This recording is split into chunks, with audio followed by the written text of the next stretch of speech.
So, yes, I am guided appropriately by senior here, engineer.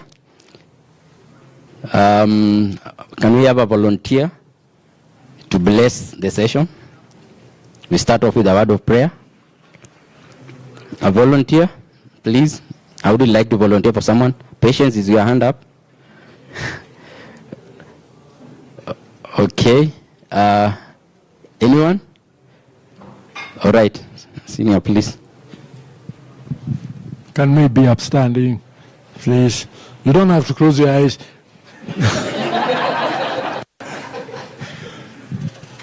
On bowing down, Lord, our keeper, our guidance, we do meet here today to look at a very crucial part of human life, how we live, how we associate with our life, and how we make it happen.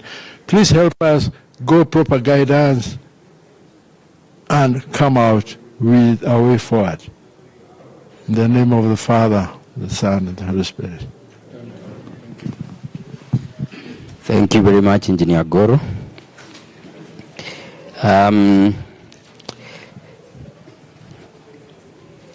Yeah, we are coming to a close of another eventful year at AAK.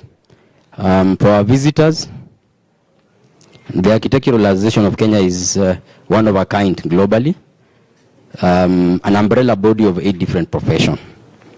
And very good data of the built environment is our take on how our industry has been surviving through the year. And the report is kind of a mixed bag. While we are very optimistic about a lot of things that are going on, and the industry indeed for outsiders appear to be bustling with activity and quite lucrative, it's quite a different picture when you come to how professionals are engaged. And for us, what we are presenting today in the report is what we feel the focus questions that us as professionals we have very high expectations, and yet on the other side you will find that the results are not as good as we expect. So for example, the argument that our built environment is very informal is real. The entire built environment is informal. Our professionals are not involved adequately, and the few who are involved adequately have in other areas been accused of colluding with officials in the development control offices are barely being followed. And that is because if you have the hurdle of development control, it means that Kenyans will become creative on how they will build. Majority will go to approval. If they don't get what they're looking for, they will go and build themselves the way they think. And if an inspector comes, he will be quickly sent off with a nice gift, and they will not come back. So the problem we are facing is actually all of us to blame. Now, what do we do as a built environment? Because our job is to make sure that we create the cities that we would like to live in and the one that we envision.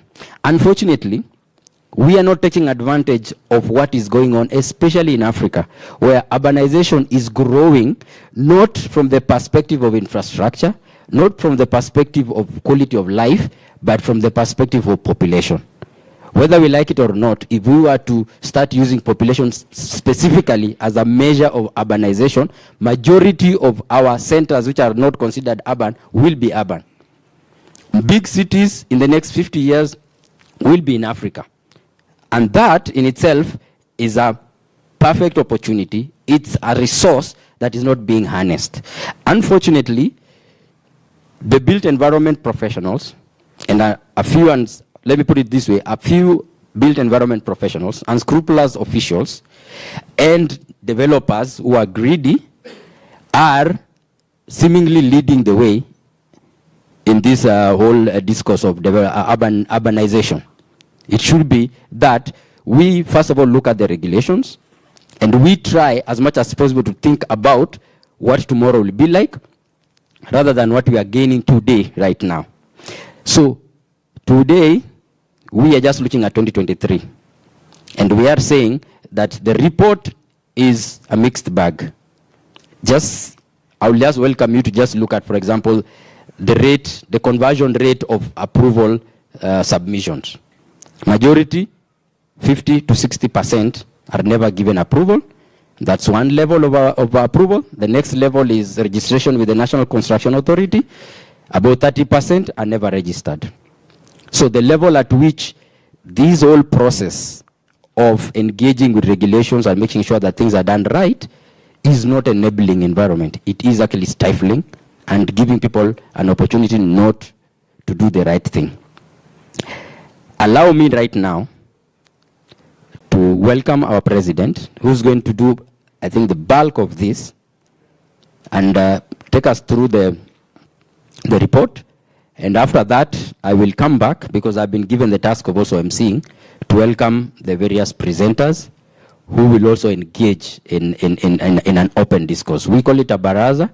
We might brand it to BEB, Built Environment Baraza. We like to brand things because we think it's very critical for us to discuss openly. One, about the industry, and secondly, about the welfare of our members, majority of whom might actually be disgruntled in one or another, but because the built environment professionals are not supposed to show that they are suffering, they put a brave face so that the client can think they are doing fine. Otherwise, no client will give you a job if you look like you're suffering. But the reality of the matter is, given the scenario, the context under which you are working, it's actually a very difficult situation, and a lot of our members are compromised, and hence the rat race. So we hope we can be able to tackle that. Madam President, please come and launch the report. Thank you very much.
Who's my 1 year senior from the university, but also chair of the task force on urban regeneration. Happy to have you here. QS David Mathu, of the MD of NHC, who is being represented by Kefa Manani, the production manager of the NHC factory. Thank you for gracing this occasion. Engineer Maurice Akech, thank you so much, Bona Executive Director of NCA, for gracing this occasion as well. I believe we'll be joined later on by the MD himself from NHC, as well as a representative from the Governor's Office and a representative from the State Department of Housing and Urban Development. Our partners in the room, I've seen Rita in the room from MRM, I've seen Crown Paints as well, our partners for this afternoon and evening. And so we are happy that we're moving on together with them. It's important to move along with others. Members of the Fourth Estate, obviously led by Violet, who's been able to bring them on board, and obviously the people who've worked very hard behind the scenes, the AAK Secretariat. I've also seen one other fellow member, Architect Oru Gadecha, right at the back. It's very happy to have you all here. Good afternoon, ladies and gentlemen.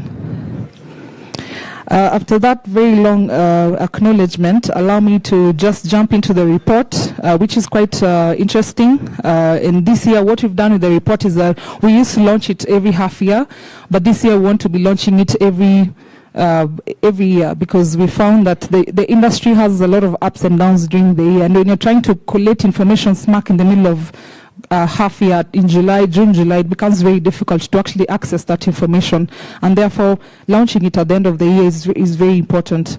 The other thing we also wanted to talk about is the status of where we are as a built environment. I think it's important, and it helps us to also forge ahead in terms of what we need to do as we progress as an industry. And so we can say that since 2017, we've been releasing the report, and this is to provide an overview of Kenya's built environment industry, highlighting the key trends, challenges, and opportunities that lie therein. And the industry has recorded a slight growth, which will be evidenced by the value of projects registered by the National Construction Authority and also as approved by the counties. Now, and allow me to jump into the registration of NCA, and maybe I'll go to that particular slide there, and we are seeing that the residential developments recorded the highest value at 97 billion, in the period between January to October. Of course, there's a time they've frozen the information so that we're able to get it and put it there. But the total value of the registered projects is at 214 billion shillings at the end of the day.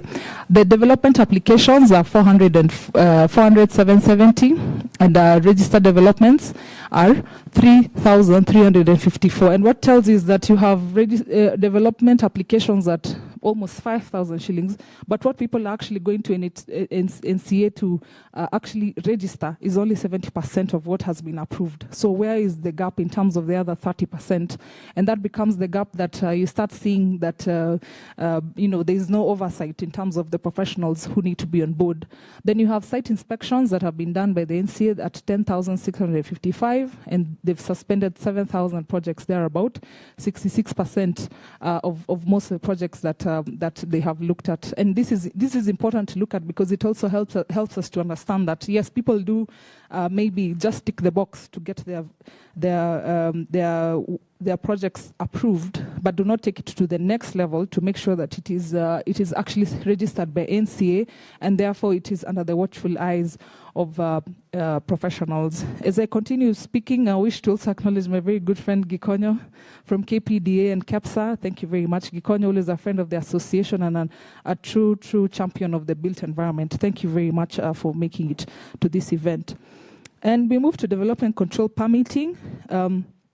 And here we see that dealing with construction permit has become like one of our critical areas, and the challenge that is stressing the construction industry professionals. In Nairobi, the pending applications are about 50% of what has been applied for. If you look at Mombasa, 83% of what people have applied for is what is pending.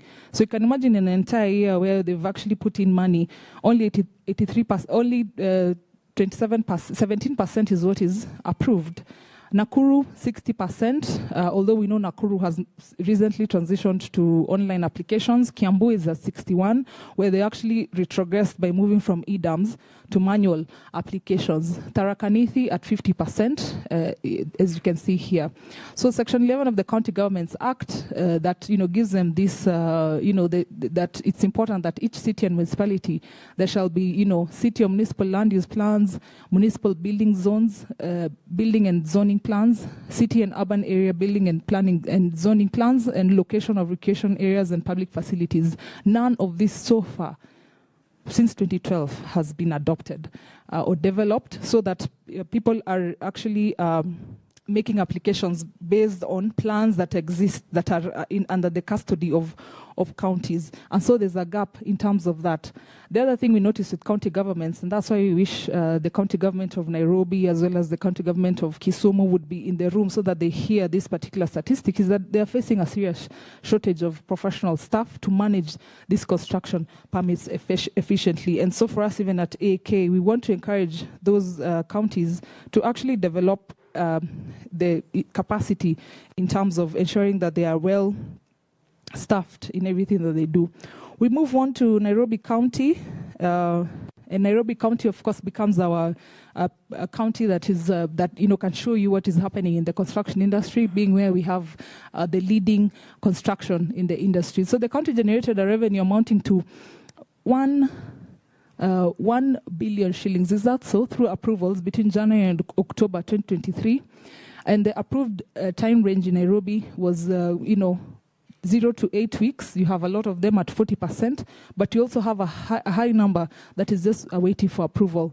You have a number at more than 32 weeks, then 16 to 32 weeks is that number you can see there, and 8 to 16 weeks is what you can see happening there. And so the longest timeline recorded so far from the members that we surveyed our information from was taking a year and 7 months. So you can imagine that's almost the same amount of time it probably takes to actually do the construction. So if somebody has taken a loan or is expecting to, make an investment, they end up not enjoying the benefits of the financing that they've actually received from the bank, or even the issue that we are facing in terms of construction prices that continuously skyrocket. So these delays are man-made delays and not inherent to the system, because systems are man-made. So why should the systems fail? Yet we are the ones who've made them. And of course, you've heard us in the media that we're calling out the institutions that they actually need to make these systems work in order to ensure that we are continuing to make ease of doing business for our professionals. Then, of course, there's a complex system user interface. We saw the change from the former ECP to now the Nairobi plan. That big change, and the system is complicated because you have to actually make sure that your client is logged on and has a profile, and then you also have your profile. Then, of course, the land parcel issue in terms of collating with the Radisson platform has been a major problem that we are seeing here, but we've been able to write to both the Ministry of Lands and also to the county to ask them to make sure that the land parcels, the way they've been named in Nairobi, are also recognized. And obviously, the biggest issue that we're having is no established timelines for each approval process stage, yet these are very well stipulated in CLUPA. And so you can see the amount of money that most people are spending in terms of this. Of course, you can see that 46% is on the low value projects, but I also have a statistic that probably you'll pick it up from the document itself. And it talks about 191 billion worth of projects were approved in 2022, and the fees paid to the county then was 725 million. But this year, it went down by about 20 B, that's 176 billion in 2023, but the amount of money paid to the county government is actually 3 times. It's at 1.9 million shillings, which is probably more than 2.5 times what people paid last year. So there's an issue there showing that people, yes, were willing to invest, and they've probably paid the money, but the approvals have not come out. And this begs the question: why should the county be, accumulating this amount of money, to the tune of almost 2 billion shillings, and not giving the service to the membership, or rather to the citizenry of Nairobi? So we moved to Mombasa County. The county generated at least 236 million shillings from the permitting. That's 13% of the revenue by Nairobi. So you can imagine how far Nairobi is, in terms of the amount of money they're collecting from not really professionals, but from developers, and how much service they should be giving to developers. And this recorded the highest percentage of pending applications at 83.3. So obviously we can also see there's a disconnect here that, yes, they are collecting less fees, but at the end of the day, they are now even much more less efficient at the end of the day. And so there's still a high chance of unofficial facilitation. And we hope that this can be addressed in future. Most people say that they were getting their results within 8 weeks. In Kiambu County, which has been the culprit of retrogression, sorry to say and to use those words, we cannot be moving towards electronic platforms, and then another county says they want to go back to manual platforms. I think we need to really condemn such a move by a county, and we've written to them. We've had a meeting, actually, I think when Gikonyo was the chair of KEPSA Land Sector Board. We had a very long meeting with the CEC, and they said that they will be putting us under the ERP system that they have there. But as we speak today, we are still waiting to have that happen. And so 61% of them say that they have pending submissions. And 33%, which is majority of the applications, are taking more than 32 weeks after application. And so this shift, I think, is really not quite good for us, especially when we're moving towards e-governance. And we hope that probably we will beseech the, government of the day to actually assist us in moving this forward. And encouraging all counties to figure out a way of e-permitting, because we've been able to do this in so many counties, starting with Nairobi, and I believe this is the best way to go. And we've been mooting something called the one-stop shop over the years, and obviously I'm sure even through the help of NCA, we hope that we'll be able to knock on the doors of the people who listen to us at ICT. We go to one-stop shop. We don't need to have 47 passwords for all the professionals here. People should log on, even through eCitizen, get their approvals, and I think it will help to improve the things that are there.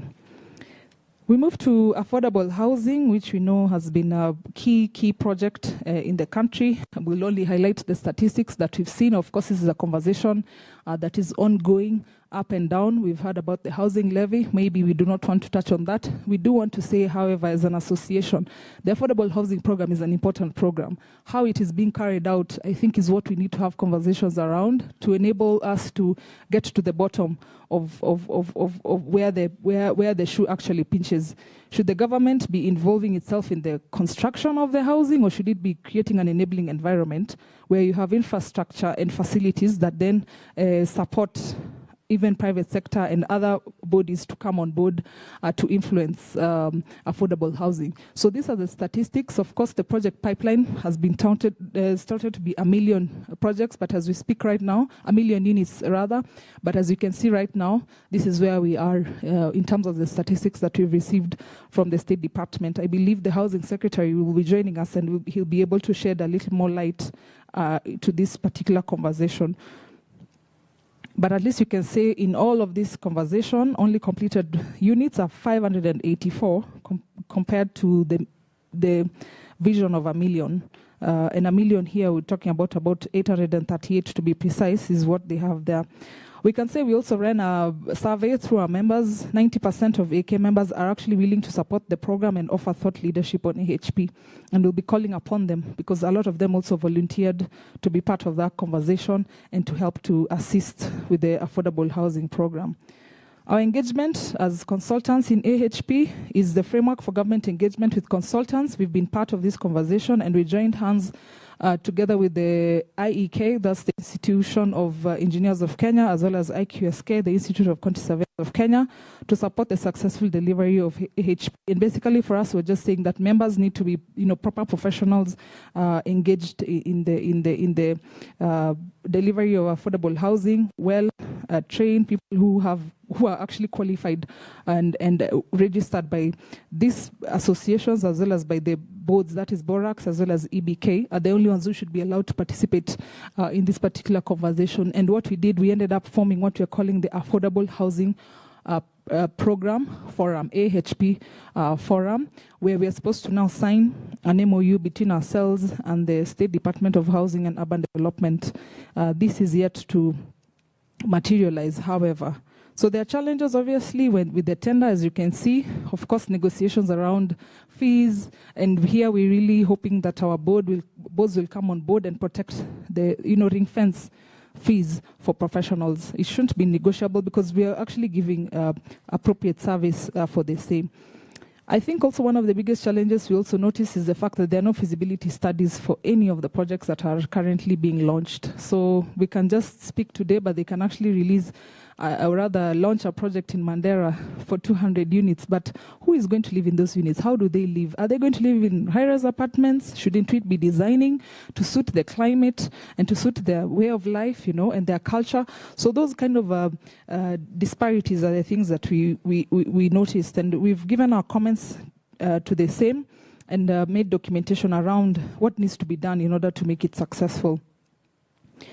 We move to the cost of construction, which obviously has been pain for the industry. There was a significant increase in the price of construction materials. And earlier on, when we were coming in, I think Rita from MRM was telling me how just by virtue of the material they ordered in January, and by the time it's arriving in Kenya, you've ordered it at $120, it's arriving in Kenya at almost $140, $150. You can imagine what it's doing to the industry. And all that that difference in terms of the foreign exchange transfers to the developer, and obviously then it affects the industry. And if that is just one element in terms of the price of steel, you can imagine all other things if you start talking about the cost of fuel, which affects the price of fuel, which affects all of us. So there's a 14.29 increase in the price of steel reinforcement, which is a major component in the construction industry.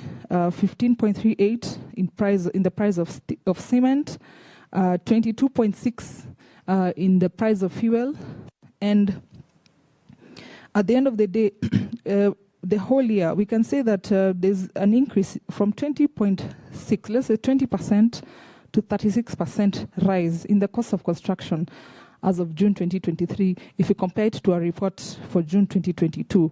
You can imagine we are talking about 16% increase in the rise in the cost of construction. Obviously, then this translates to many other things in terms of the cost of labor, the cost of even just the sale price of the units at the end of the day, because everybody will always take it down to the consumer.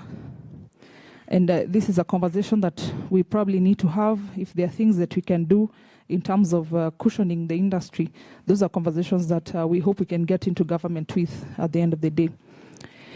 We move to infrastructure, which affects all of us, and obviously AAK is also home to engineers, and this is very important. We were very keen to also see what's happening in the infrastructure sector.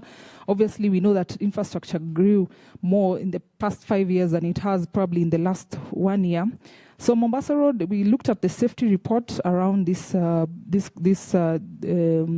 particular part of the report, and the Mombasa Road safety report between 2019 and 22 that was released last month said that Mombasa recorded a 31% increase in the number of road crashes from 222 in 2019 to 290 in 2022.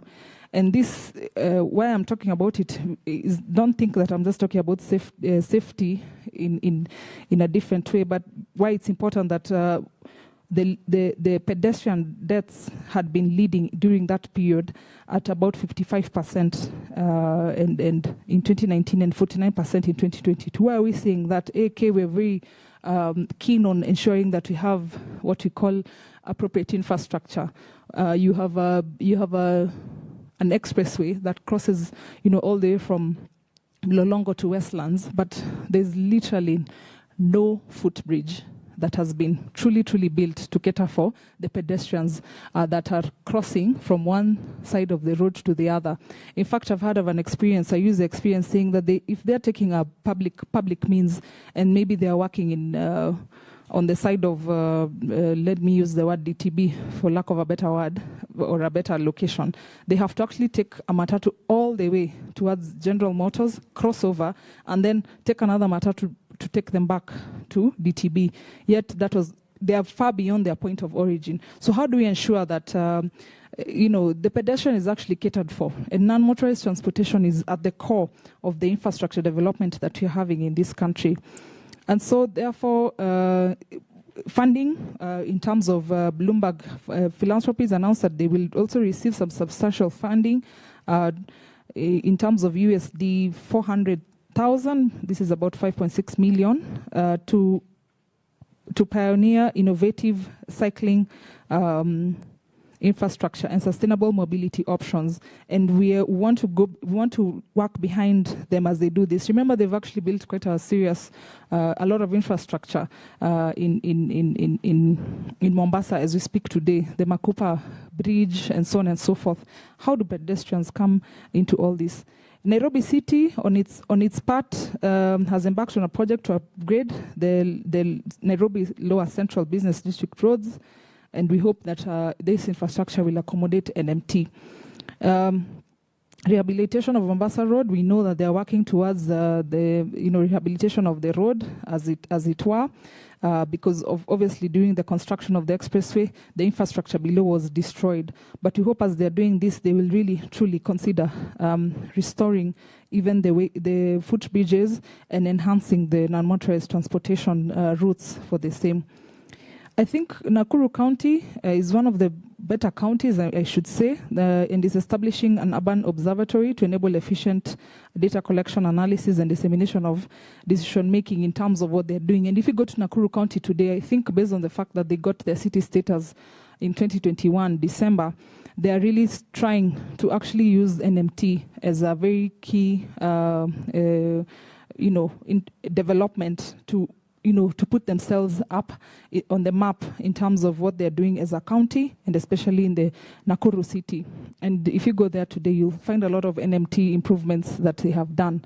I think it's also important that you know that the CUSP, the Kenya Urban Support Program, which was disseminated to many counties, did very little for the pedestrians, and I'm sorry for that. And I'm about to go into a slide called health and safety. Please, my people, just you can put it away. I'm sure we are well branded. And I think it's important, yes, that the CUSP programs should have actually been monitored to make sure that certain bare minimums were achieved by the counties, especially where they could have been able to do a lot more in terms of the urban context, in terms of building markets, NMTs, and so on and so forth. And I'm glad Dr. Linda is here. She'll probably speak into that conversation. We move to health and safety in construction projects. We initiated a project, let me use the word project, rather we started a project called the Mulika Mjengo Initiative with the aim of bringing attention to the ever-growing problem of non-compliance with stipulated building and safety regulations in the Nairobi metropolitan area. We were supported by the a development fund, and this fund has enabled us to actually be able to push forward. And I think a lot of members here have been able to move around to sites to see where sites maybe there's some unsafe construction. There's a lady who actually reached out to us. This was our first complaint in the month of August, I think, or July, if I'm not wrong. And this particular lady was actually talking about an unscrupulous developer who literally just came and started excavating right, at that particular point where her driveway to her plot is located, and she was not actually able to access the road. And you've seen even the issues of at Peponi Road regarding the same. So we felt that it's important that if you see something, it's important that people need to say something. And AK has developed that particular platform. It's called the Mulika Mjengo platform. You can go to our website. You can declare the problems that you have. We're not saying the petty problems, but serious problems that you can take to our agencies such as NCA and report to them and be able to follow up and make sure there's some action taken. So safety in terms of residential projects that had safety issues, we're not only talking about collapse. Safety does not necessarily mean collapse. It also means unhealthy buildings that are not following regulations. You saw the collapse the other day from in Eastleigh, where they're talking about scaffolding in timber, yet it's a very critical thing. And I think at this point I wish to acknowledge the presence of the Housing Secretary. Thank you very much, K.S. Athman, who's a member of AK, by the way, guys. Yeah, karibu sana. Thank you very much. Now, this health, when you talk about safety in construction, we're talking about safety, not collapse of buildings. By the time a building is collapsing, so much else has gone wrong.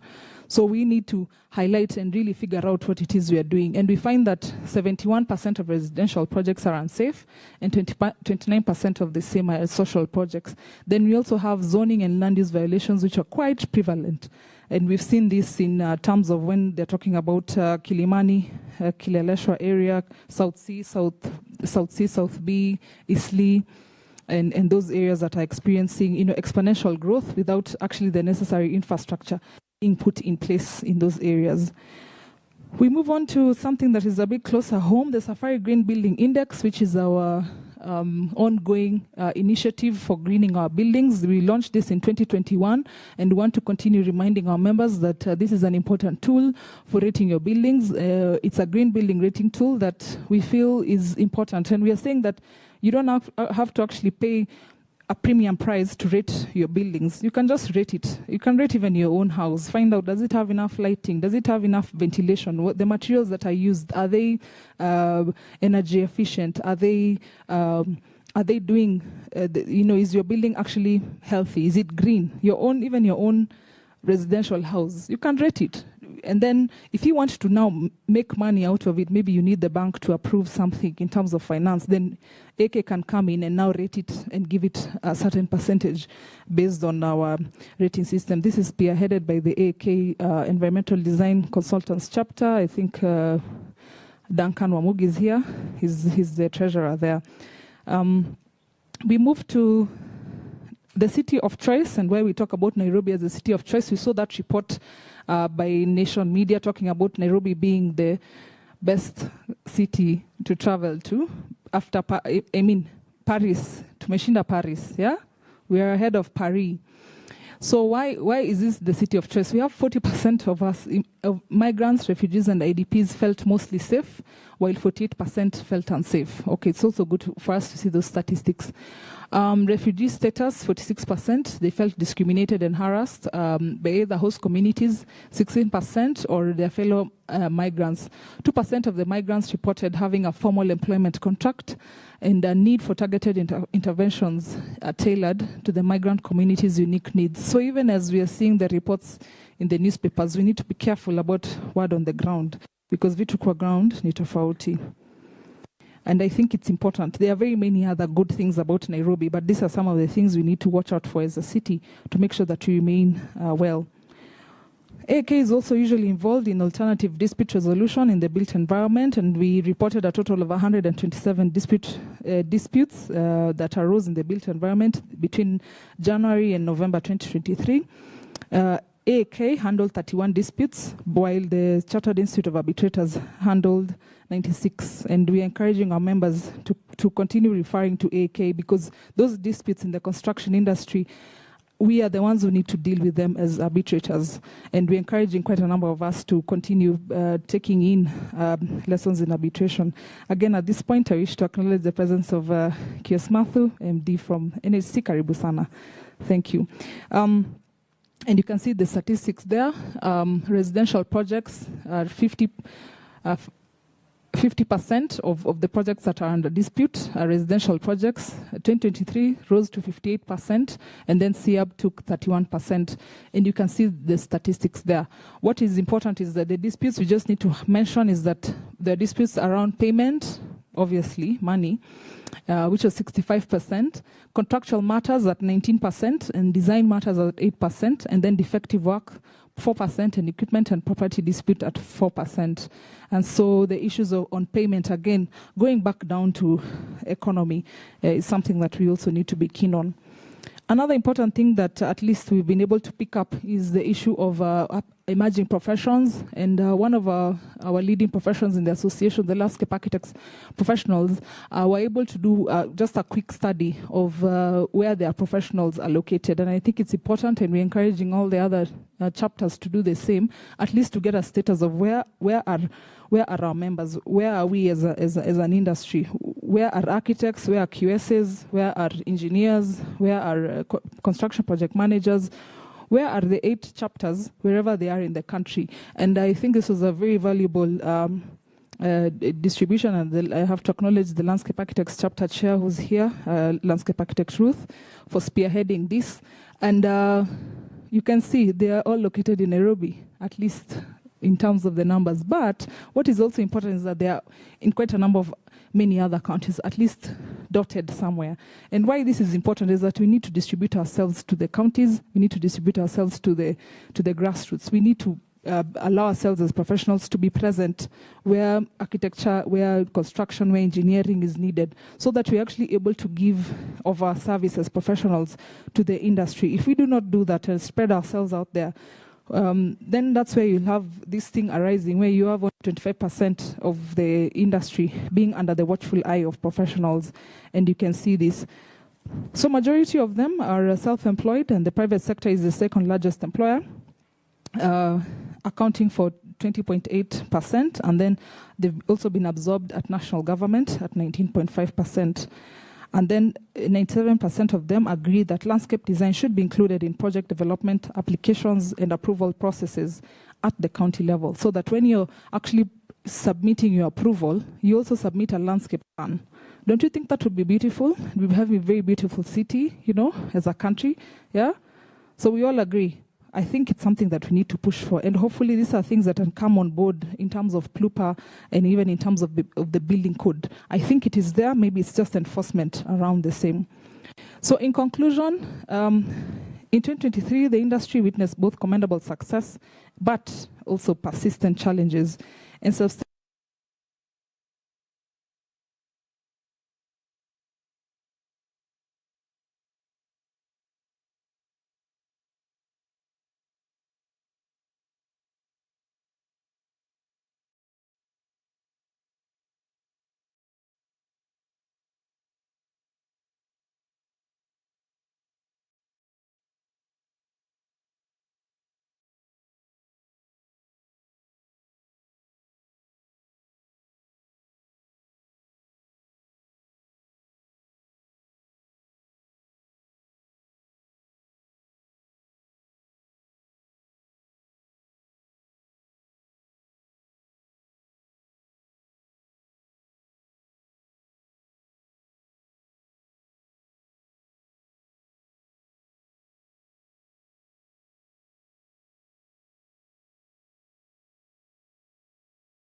that should convene all of us so that we can correctly and strictly put this country on a planned framework.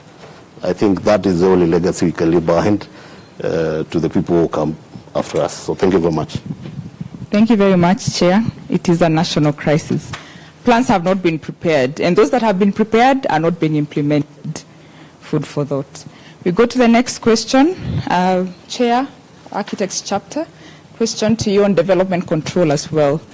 So development control can only work if we're in sync as the people that are preparing these platforms, the e-government platforms that we have, and also the people that are using the platforms. So do you believe that the critical mass is aware of the need for development control, the advantages of development control, and even the process of development control?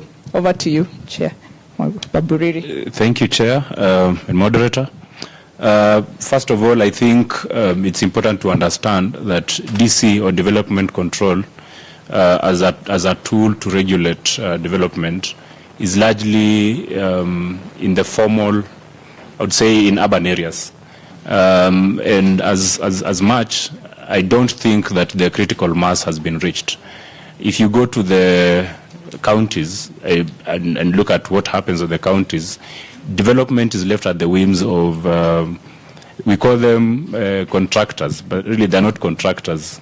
Those are, I'd call them masqueraders who have probably connections in the right places.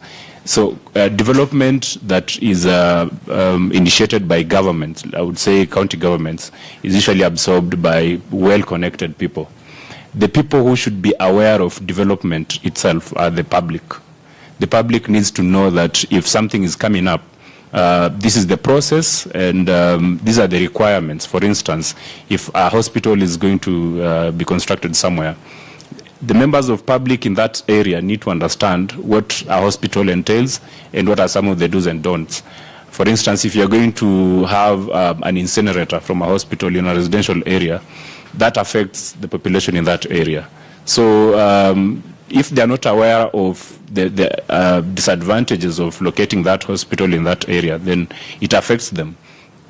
Secondly, just looking at statistics, we have about 4,000 architects, and out of the 4,000, I think there's about 2,000 who are in good standing. These are statistics from Borax.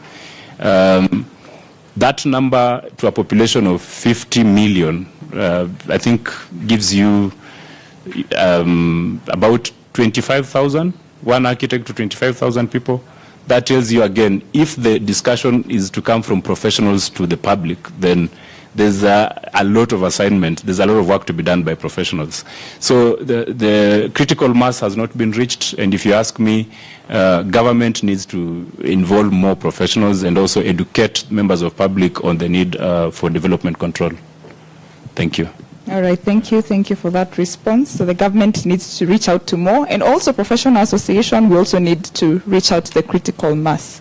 Over to you, the representative of the Environment and Design Chapter. So the question to you, Wamugi, Architect Wamugi, is we have environmental issues and we have the Safari Green Building Index that has been prepared by AAK. What is the status of green buildings in Kenya in the era of climate change and climate awareness? Over to you. Thank you. The status as it is in Kenya, I would say it's very nascent. It's very gradual. There is very minimal uptake of green building in the country as we speak. I think as per the records from the Kenya Green Building Society, it's less than 200 buildings that have been certified by the various rating tools. The factor contributing a bit to this is one, going green is very voluntary in Kenya, so it's left at the expense of the developer to decide whether to go green or not. In terms of policies and regulations, there have been very minimal effort by governments to enshrine going green into building regulations. Another factor that may be contributing to this will be probably the green fund, and the loans that developers have access to that can be used for going green is very, very minimal. And therefore, it's only those who are really interested in corporate image who we find them going towards green. Yeah, that's will be the situation. All right, thank you very much, Architect Mugi. We move on to landscape architect Ruth Wanjiku, and we move to the landscape component of our built environment. We have the county governments. Do they have a mandate over the open spaces, and what is that mandate? And I'm sure you have some conversation around the affordable housing and how our open spaces can be safeguarded. Over to you, Ruth. Thank you, Christine. So one of the key things that is actually glaring is that landscape planning has been reduced to beautification, which ideally beautification does not deliver what green infrastructure is supposed to deliver. So looking at the counties, I think one of the responsibilities would be when you're doing the plans, then you have a landscape planning component at the macro level to ensure that you have green infrastructure, and to ensure also that even at the development control level, you're able to ensure that 100% coverage is not allowed, because sometimes you find, of course in the CBDs that will be allowed, but you find even in areas where people are at 50%, the 50% that remains, nobody determines what it's done. We can pave all of it and say it's open space. So we need to look at what do we do with all these open spaces. How do we link all these open spaces so to have one system that is working together? Because landscapes don't work in isolation. Landscapes work when they're connected. So the county governments come in very well in ensuring, because they're the ones at the urban planning level, at the development control level, to ensure that we have this green infrastructure. The other part is when you come to open spaces, is ensuring that our open spaces are sustainable. And sustainable is not just, looking at, because sometimes when people say sustainable, they think you're just talking about, what species selection you're going to have. You also need to think about how you're maintaining the space. A landscape will not survive if it's not maintained. It's a living being. It's not like a building. You need to look after it. So the sustainability component needs to look at budgeting, how we are budgeting for these open spaces, and how we ensuring that they are providing services to everyone and that they are accessible to all. Coming to affordable housing, the discussion has mainly looked at the box, which is, we are providing 60 square meters, we are providing this number of square meters. However, you find in most cases, the open area is a small square at the bottom, which is a very cold space. So it doesn't even serve as an open space. Yes, it will ventilate the space. So it will provide the function of ventilation. However, in terms of the full benefits you get from an open space, it doesn't provide that. So affordable housing needs to not just be the house, but to look at housing in its entirety, and what when you have a dwelling, what is a dwelling? Is it just the box? Or is it where you live in and how you interact with the spaces around you? Thank you. Thank you very much, landscape architect Ruth. What was the slogan for the COVID period? What were we being told?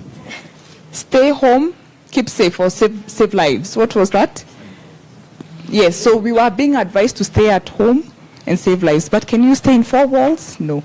So those that did not have open spaces, kids struggled, human beings struggled. We need that vitamin C. So we have to budget for those open spaces. So over to you, and I am advised that you can scan the barcode over here for you to get the full report of the status of the built environment. You see, technology has made life very easy, so you'll be able to scan and get the full report. Now let's go to the very pertinent issue of costing. And I can see several QSs here, and this should be an exciting topic. So, QS Mary, what do you believe has driven the costs of construction in Kenya and globally? Thank you very much. So this question is pertinent to everyone. Everyone is sensitive about how much they're going to spend on something. For this particular year, as you'll see in the report, we focused on fuel, the cost of steel, which we also had our election last year. That affects many, many things in the industry. We've also had a change in finance policy, as can be seen in the Finance Act, which has really affected the industry. And I think the industry is still on an upturn, just because we had a break last year. People build based on projections of what will happen. And unfortunately, elections, we can't run away from it, really affects how the industry reacts to that. So right now we are on an upward trajectory. We hope that some interventions by government will be able to help this cost go down.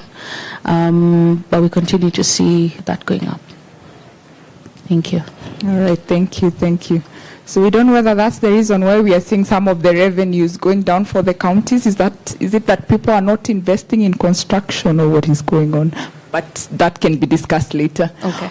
And now to Engineer Karara. Engineer, we have a number of inspection that has taken place around the country for buildings, and about 66% of the buildings that have been inspected have been suspended. What do you attribute that to? Over to you, Engineer. Thank you, Christine.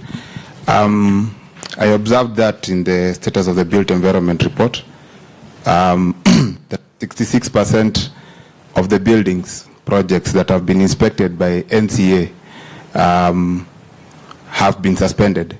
And I thought that's a very interesting statistic. I'm happy Executive Director is here.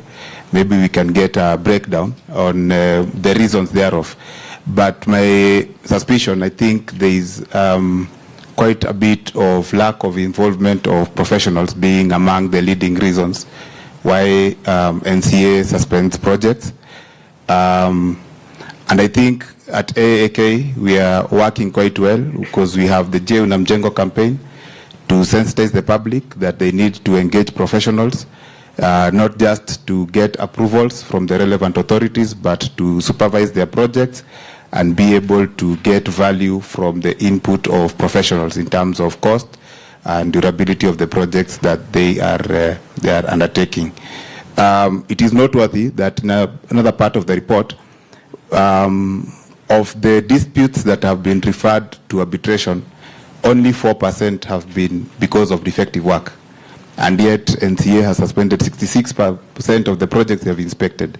So I don't think they have suspended them because of defective work. It's probably other reasons, which points me towards maybe lack of professionals. But we'll be happy at an opportune time to hear from Executive Director on that one. All right, we all hope to hear from Executive Director on that point. Over to you, Dindiri Waweru, Construction Project Managers Chapter Chair. So in terms of the profession, it is not regulated at the moment. What is the importance of the regulation? Why should it be regulated, and what is the roadmap currently for regulation of the construction project managers? Thank you. Thank you, Planner Christine. And just to give an overview, the construction project management profession has been there for some time. It's actually just here in Africa where it's been a bit lagging behind, but in the developed world, it's been around from as early as 19th century. So it's just now that it's gaining traction, especially here. South Africa, quite ahead of us. They've already done their legislation of that profession, of our profession, and that's the same thing we are actually pushing for right now. The studies, or let's say the course, has been ongoing for a long time, from the early 2000s actually. And right now there are a lot of practitioners in the field. However, there is no regulation. Anyone can give themselves that title and go and do the work, irrespective of the field that you come from or the profession you have studied for, trained for. So that's been a challenge for actually clients, developers, everyone can say they are project manager. I've seen a lot of such people, finance people, and so on. Whereas there are practitioners who have been trained in this field and actually gone through a process of 4 or 5 years to get the skills required to run a project. So the regulation is actually protective of the customer. That's who we are thinking of. We're also thinking of the practitioners. Some of us have gone to train for a long time and would like to reap the benefits of that, just like the other professions. And that would also contribute to bring sanity to the industry, because we have a role to play. Our profession is there for a reason. It's not arising out of nothing. There's a need there. So we can plug the need, but we also need regulation, and in that way, government to help us in that way, that we are regulated and we're able to give our best. We are patriotic as Kenyans. We would like to give our best to our clients, and we just need to be enabled to do that. It's simple as that. Thank you. Thank you very much. And we move on to the interior designers chapter. We have Bundi Marita.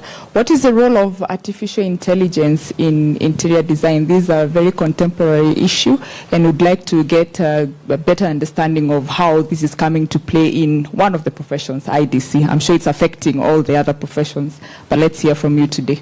Thank you. Thank you.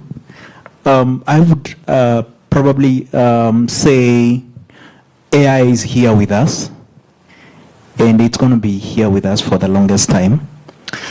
And of course, we have seen so much dynamics in the industry in terms of production. And one of the things that AI is coming to do is the accuracy of production. I requested the projection team to put up something for us so that we are able to experience it.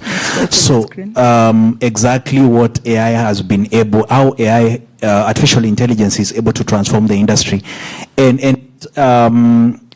If what some of the things it's been able to do is the accuracy, and of course it has enhanced the conceptualization process as well. And of course, with other insertions like virtual reality and augmented reality, it enables our clients to be able to experience the space better even before the space is built. And that gives us a better or a clearer eye in terms of appreciation of materials and the usage of space. Now, the disadvantage of it is that shortcuts are bound to arise, and therefore people are likely to use AI to cut shortcuts, and that will also pose a question on, you know, who exactly is an interior designer. Of course, we have so much happening right now, and there's a lot of conversation happening, especially on Twitter today, and I don't know why that happened when we are having this launch, but there's a guy who posted and said that interior designers are going to need permission to be able to practice. And people were beginning to ask questions like, oh, so, I'm going to need permission to be able to fix wallpapers and gypsum for somebody. The question we were asking ourselves was, oh, so this is actually what people think we do. And that opens us to the gap of who exactly are we, and what are we doing, and what gap are we filling in the industry. It's a conversation we need to have.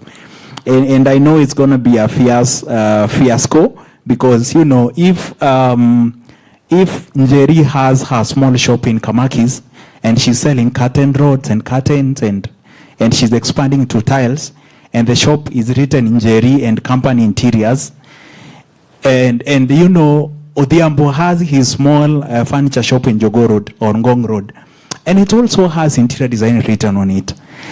And the question is, so how exactly is what Onyango and Njeri are doing different from what Bundi Marita and Associates are doing in the interior design world? How do you answer that question? What problem exactly are we addressing? And how is, and I think there was another conversation that happened with Borax seeking info on interior designers, and I think was it construction managers, and there was a whole other fight that was happening, because clearly there is a problem, and the problem is in what gap are these guys filling in the industry. And it's a conversation that we are looking at having. towards having a better built environment. And of course, it's interesting that I am last to speak, and not because I prefer the seat on the far end, but in many a time we are normally the last to come into a project. Yeah, I think when all is said and done, that's when people are like, I think we need an interior designer to help us pick the colors. So we, and somebody would probably start the definition and say, this interior designers are like the slay queens of the construction industry. Yeah, and you know, when you look at it, you know, we are in many a time lessened to the beautifiers. Yeah, and even our relatives are not doing justice to the whole issue. Yeah, the relative learns that you are an interior designer, and the quickest thing they tell you is, when can you come and design my space? How exactly do you want me to design your space? Probably mostly what they mean is to help them decide the color of the curtain. But the conversation we want to have is the training versus the industry. You know, the training that we get in school. And the growth pattern is also very important, because we have had cases of where interior designers, most of them will probably end up in architectural firms, but the rate of growth is not as equivalent as the other professionals, and that happens because we don't have the right regulation for registration, say Borax or the Institute of Surveyors of Kenya. We don't have that. So as much as we might be the ones that are doing all this stuff that, you know, makes sense and helping the client to visualize the spaces better, there's a lot that we need to do as a profession, and I think we need the help of all these other guys to be able to fill that gap perfectly and professionally. All right, thank you, IDC chapter chair, vice chair. And coincidentally, how we are seated here today is almost the order in which we come in various projects. Yeah, from the policy angle, urban planning, architecture, disintegrate into the engineering, the softscapes and the hardscapes. Wonderful. So thank you very much, all chair, chapters and representatives. And we now move over to the audience today. It's a Baraza. We are going to have conversations. Anyone with questions? The mic can be moving around.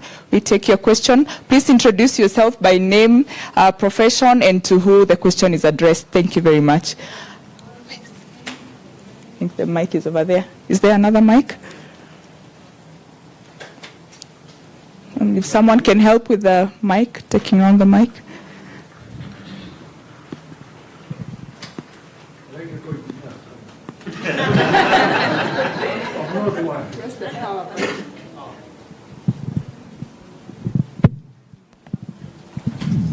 Yeah, that's the interior design of the microphone. So my question addresses all of them. And why I say all of them, I'm looking at us having to step into a situation and live in it where you are the doctors, the professions who make that space usable. So I'm addressing all of you. But for you to get that place to be usable as doctors, we need some helping hand, which you guys need to control. Like the doctor needs a nurse. Okay? Like our designs, living in the house needs a shabba boy. Correct? Like your designs needs a shabba boy who is a contractor. So when I come to you implementing for us, who is NCA? He is our shabba boy. Who is national? Yes. Who is National Construction Authority? Yes. Where is National Housing something coming into play? You are the controller of the board. Can you tell us why these things are moving with punches? You also have some laws that control you. The laws of Kenya chapter 525 is written, it has not been changed. Laws of Kenya, chapter 530 is written, it has not been changed.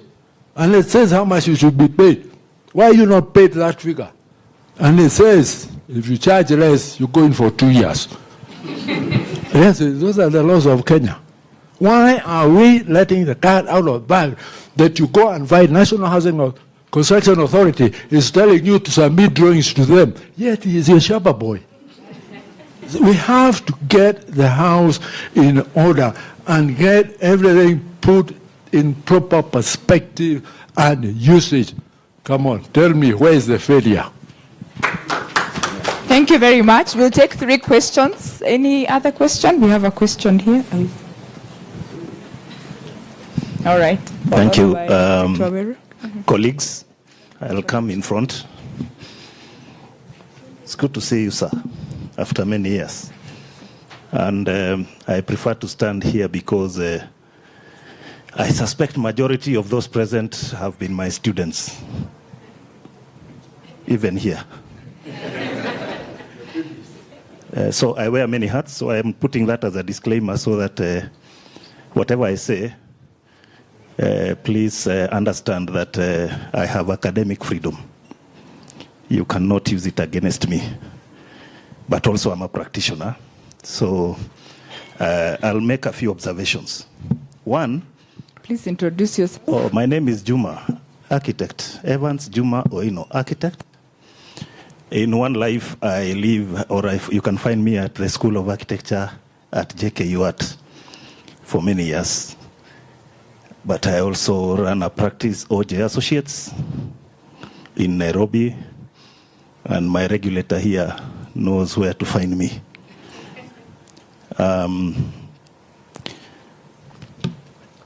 So because of that disclaimer, you'll have to forgive me because I may say a lot of things.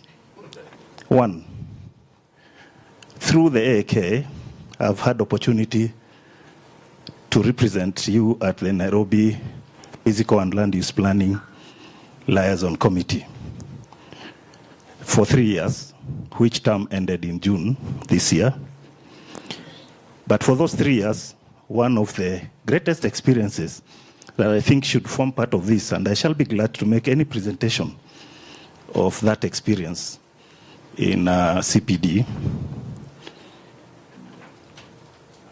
is that a lot of appeals that come to the Liaison Committee, it's a quasi-judicial process, really appeals against planning authority decisions, whether for or against, because they affect the citizenry. 99.9% of all appeals that have come from areas west of Nairobi. That's not where majority of the Kenyans are. So what does that tell us about the quality of our built environment, since we are discussing the status of the built environment? Who cares about the quality of the built environment? And what are they looking for in this quality? Is it 20-story apartments? Is it high-density developments? Is it bars and restaurants? Planners, change of user. Why are we changing use? Why are we changing use if we have the plans? Why? I'm posing questions now. I don't know how many of us are aware that the Chief Justice has created a division which was part of the Environment and Lands Court. Now we have planning as an independent division aside from the Environment and Lands Court. What has the judiciary recognized that we don't know? What does that tell you about planning and the matters that have been appearing at the Environment and Lands Court? What part are we playing in that process? How many of us are amicus curiae of the courts? By show of hands. None in this room. We are also arbitrators. It's a legal process. Nothing happens without lawyers. We are not playing our part in this space. Yet we are not angry. I'm sorry, I said whatever I'm going to say, please forgive me. I'll use my academic freedom. How angry are we about our state of the built environment? And I like the gentleman at the extreme end about interior design and academics. Where are academics? I came here as a fellow in my one of my other hats, and as a father of 2 girls who care about aesthetics in the built environment. How angry are we? That's a question.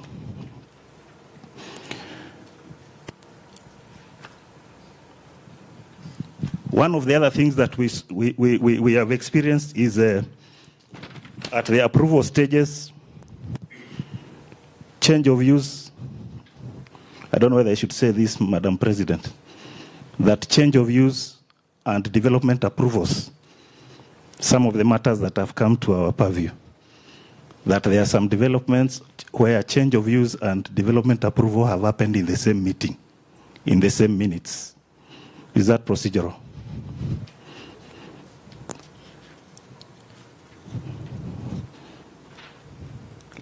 Let me skip many of the others. As you wind up, we have 2 minutes and we need to hear the others. In terms of ourselves, and I have past presidents here, let's be honest with ourselves.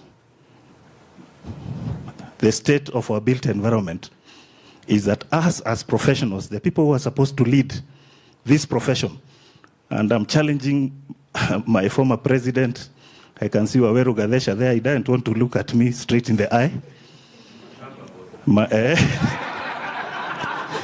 Former President Wilson. The truth,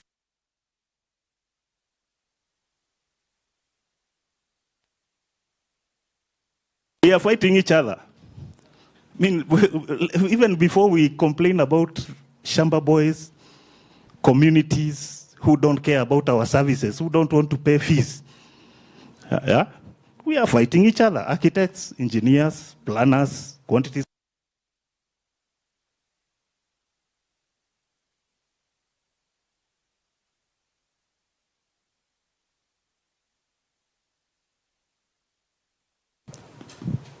Madam Moderator. Thank you very much. Sentiments well heard. Go to Architectural Waweru Gadesha. Your hand was up. I think we'll just take the last 2 questions from the ladies, and then we respond to those and move to the next session. Thank you. Thank you very much, Moderator. VC Town Planners Chapter. I was going to say many things, but I'll reduce them to one thing. But before I say that one thing, I'm Waweru Gadesha. I'm an architect, a former president of AAK, currently a Shamba boy. We are not Shamba boys, Chair College of Fellows, in the same way that there's Engineers Act.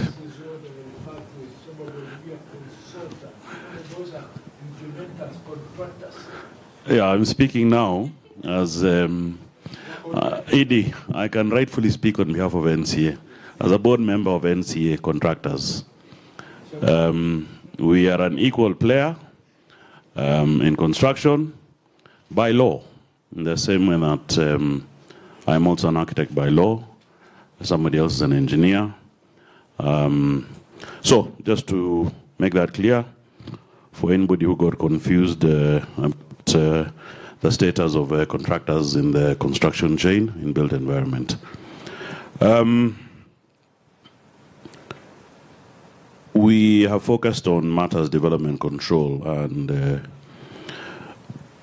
I want to take up the matter of one-stop shop and to try and understand how far we've come along and when this matter will be resolved. I am aware, of course, that a lot of it is politics. We have 47 counties. All of them have, I think, original jurisdiction is what you would call it in terms of development control. And we've had various efforts starting from 2011 when Nairobi went electronic. In my opinion, we've gone backwards in Nairobi. That's what it is. It's a fact. Current system is terribly unfriendly. Anyway, we have then Kiambus who've also gone backwards, etc., etc. I did not hear that we've taken this matter up with the Council of Governors, with national government at coordination level. I ask this because I was recently in a Shamba Boy function where the CEC Nyeri was very interested to know how NCA can help them go electronic.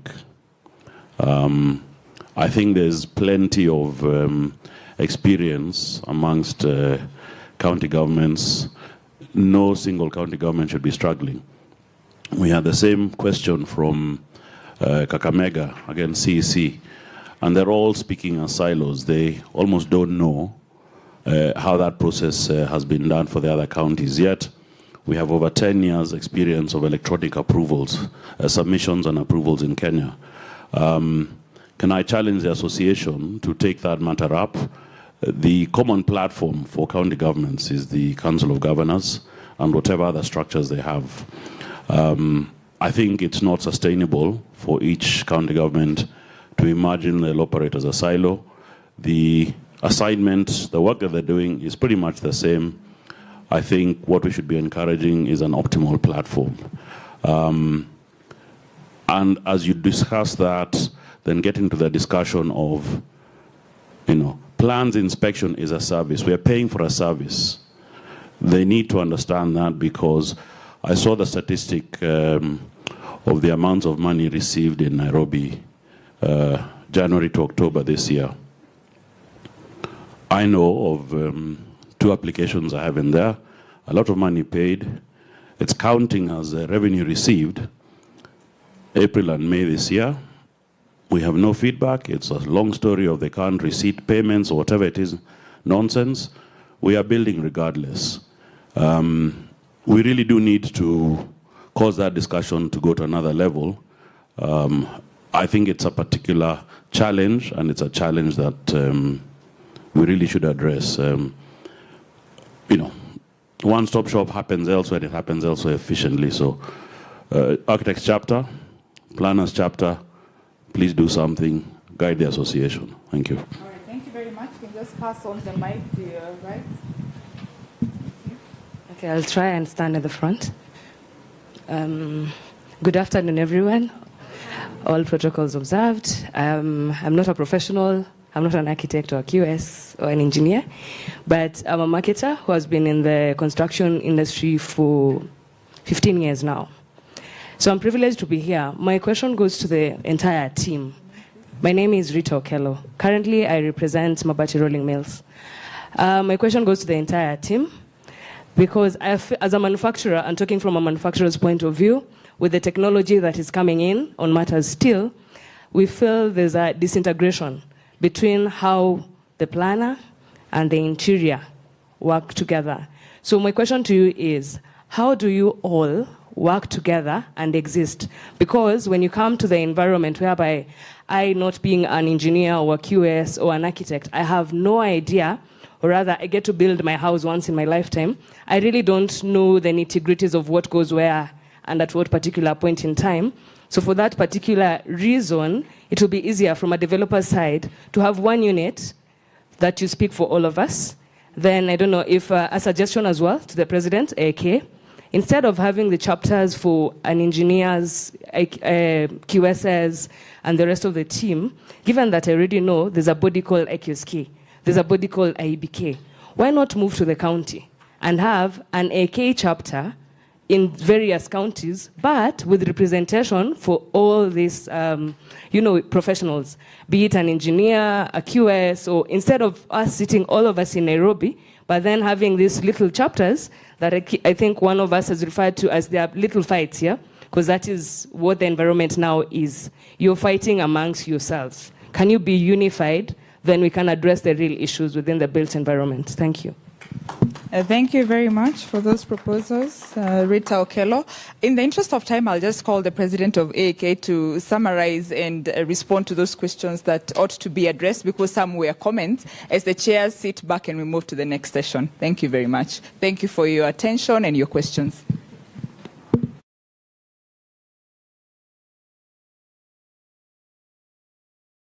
And I guess I'll take the wrath from the question on regards to the questions that have been laid out on us. Yes, I do hear you, Engineer Gore. Engineer Gore is actually the chair of the College of Fellows, and I do think we work very closely, both as professionals and as contractors, to make sure that there's sanity in the industry. And I believe the ED will be discussing this a bit more in his presentation. But I believe everyone plays an important role.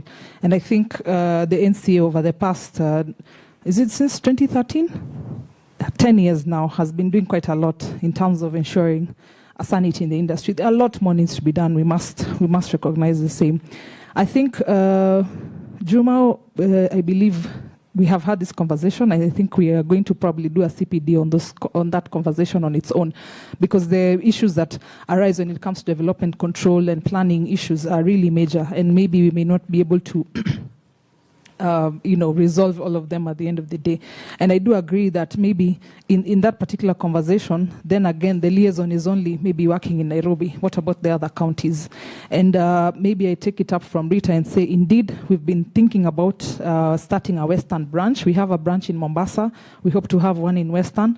And we'll just work maybe even with the public works offices there, just to give somebody a desk or two and have the members there to be a little bit more active in those zones. As you can see, if landscape architects are saying that they're mostly Nairobi, just imagine how much it is for all the other professions out there. One-stop shop, past president, is that, yes, indeed, we have had conversations with the Council of Governors. We've written to them. We've sought audience. This afternoon, we're anticipating the chair of the planning committee from the Council of Governors. That is His Excellency Anyang' Nyong'o, but he did send his apologies, and therefore we're not able to engage in the same, because those are some of the issues that we presented to them. This is an ongoing conversation, and we always talk about advocacy being a very long game. I think the issue of one-stop shop started almost 5-6 years ago. Even APP, you recall those issues, and I'm sure I've had a very similar conversation with the chair of the Board of Architects and Quantity Surveyors. It's something that we need to push as an industry, so that we come together, where you have one stop shop, and if counties are talking about revenue collection, then it is only at the point of payment that you pay directly to that county, and maybe the central government makes an administrative fee out of it. But you have the NCA, you have NEMA, you have WARMA, you have KCAA, and all those other bodies that need approvals. You need approval from to be under one umbrella body. I think without much further ado, we need to move on to the next part of our program, because it's really far much spent. George, welcome.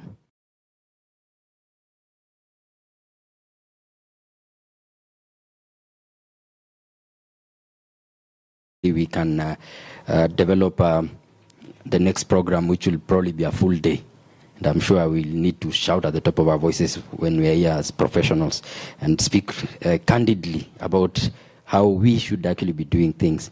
And let me just remind us that since the setting up of AAK, the idea of working together as a built environment was mooted, and even today, that is the belief that the umbrella body of professionals in the built environment in Kenya stands for. And even as you hear the rumors and murmurs of individual professions wishing to go and set up, please remember that AAK is the mother, and every single profession that is currently existing is actually an offshoot of AAK.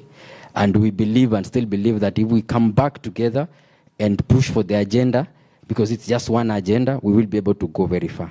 Allow me now to start this session, which is mostly presentations. There will be 3 presentations, starting one with Dr. Architect Linda Nkatha, who's the chair of the Urban Task Force for Reengineering Urban Development. Dr. you have 10 minutes in the interest of time, and welcome.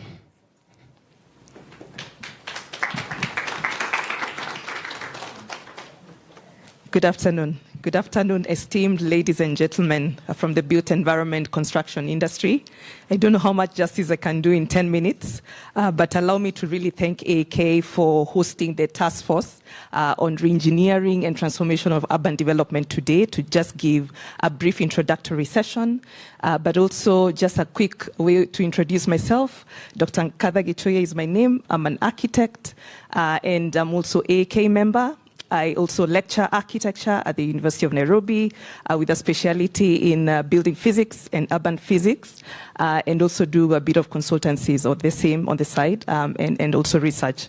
So engineer, you're not the only academic in the room, well represented, but allow me just off the back of this SBE report, I think really appreciate AK for the commendable trend you've always had across the years to consistently publish and track issues urban development, because I think seeing a chained information thread of aspects of urban development really reinforces us to think through around Kenyan matters around urban areas. And I think what is quite clear, and from the questions coming through and from the responses here, is the major contributory role that the built environment and construction industry plays as to contribute to Kenya's GDP. And hopefully at one point we'll have it ironed out as a key percentage of our GDP in the calculations, and quite an amount of visibility that urban development has in the entire urban development space, how you characterize urban development. I'll stop there by appreciating AK, continue wonderful efforts. I don't know whether I can scroll using my thumb, but I'll give you a reference in the next slide. I hopefully would like to just give you a brief introductory scope of what the urban reengineering task force is, who we are, why we were created, and what we hope to achieve in a span of six or so months. And mainly the sort of engagement that we'll wish to have with AK and all these professionals in this room today. So in the next slide, just as a brief scope, you find that this task force was created off the back of the much needed urban reforms in the country. I think quite a number of issues have been highlighted from this particular stakeholder space of professionals and professional engagements that get fed back to government. I know HS has had over and over again from professionals what needs to happen. It's not only professionals who have really highlighted reforms, but as well as county government and implementers, and including the demand side of urban development as well as the supply side. So that's why we were created. In the next slide, please. Yeah, and we have we were set up and gazetted mid-July. To mainly assist the government develop strategies to achieve this one long objective, to assist government develop strategies that will lead to vibrant, responsive, and transformative urban development institutions. And those strategies shall drive a sustainable, inclusive, resilient, and smart approaches, quite wordy and lengthy, in urban and metropolitan development in Kenya, and in doing so enhance the quality of lives of Kenyans. So as a task force, we have a major task ahead of us, and created mainly to jumpstart those reforms. And by way of composition, we are a team of 45, and I was very keen to see Vigi Konyo, who's also a member of our team, as part of us today. So we are composed of many experts around law, lawyers, urban planners, we have architects, finance experts, engineers, community stakeholders. We also have a good representation of the knowledge space, so quite a number of researchers with us, community-based organization experts, as well as government representation, including national government and county government, as well as the private sector consultancy space. So we are good composition, and dearly the key mandate that we have is quite heavy, and it's mainly around pulling all those issues beyond visioning because I think the space of visioning urban development is quite well scoped out in the country, and more the task of the task force is to vision what urban areas ought to be, and also push it forward to propose systems that guide action. So what we hope to achieve in 6 months is get implementation-ready approaches to sustainable solutions across the country, as well as have very clear scopes of decision making. So beyond just imaging information around urban development, we are very keen to identify aspects of decision support across all aspects of urban development. And we are structured along 3 key mainstreams. So we have urban planning and development and management mainstream that is headed by Planner Dadu Karisa, who is a lecturer at the University of Nairobi and has also acted as a CEC in charge of urban. We also have urban financing subcommittee to handle all the terms of references around urban financing, which is a very not well articulated area of urban development, and it's led by Dr. Nyangasi Oduo. We also have a larger mainstream that puts together all terms of references around urban and legal institutional development frameworks, headed by Mary Shege.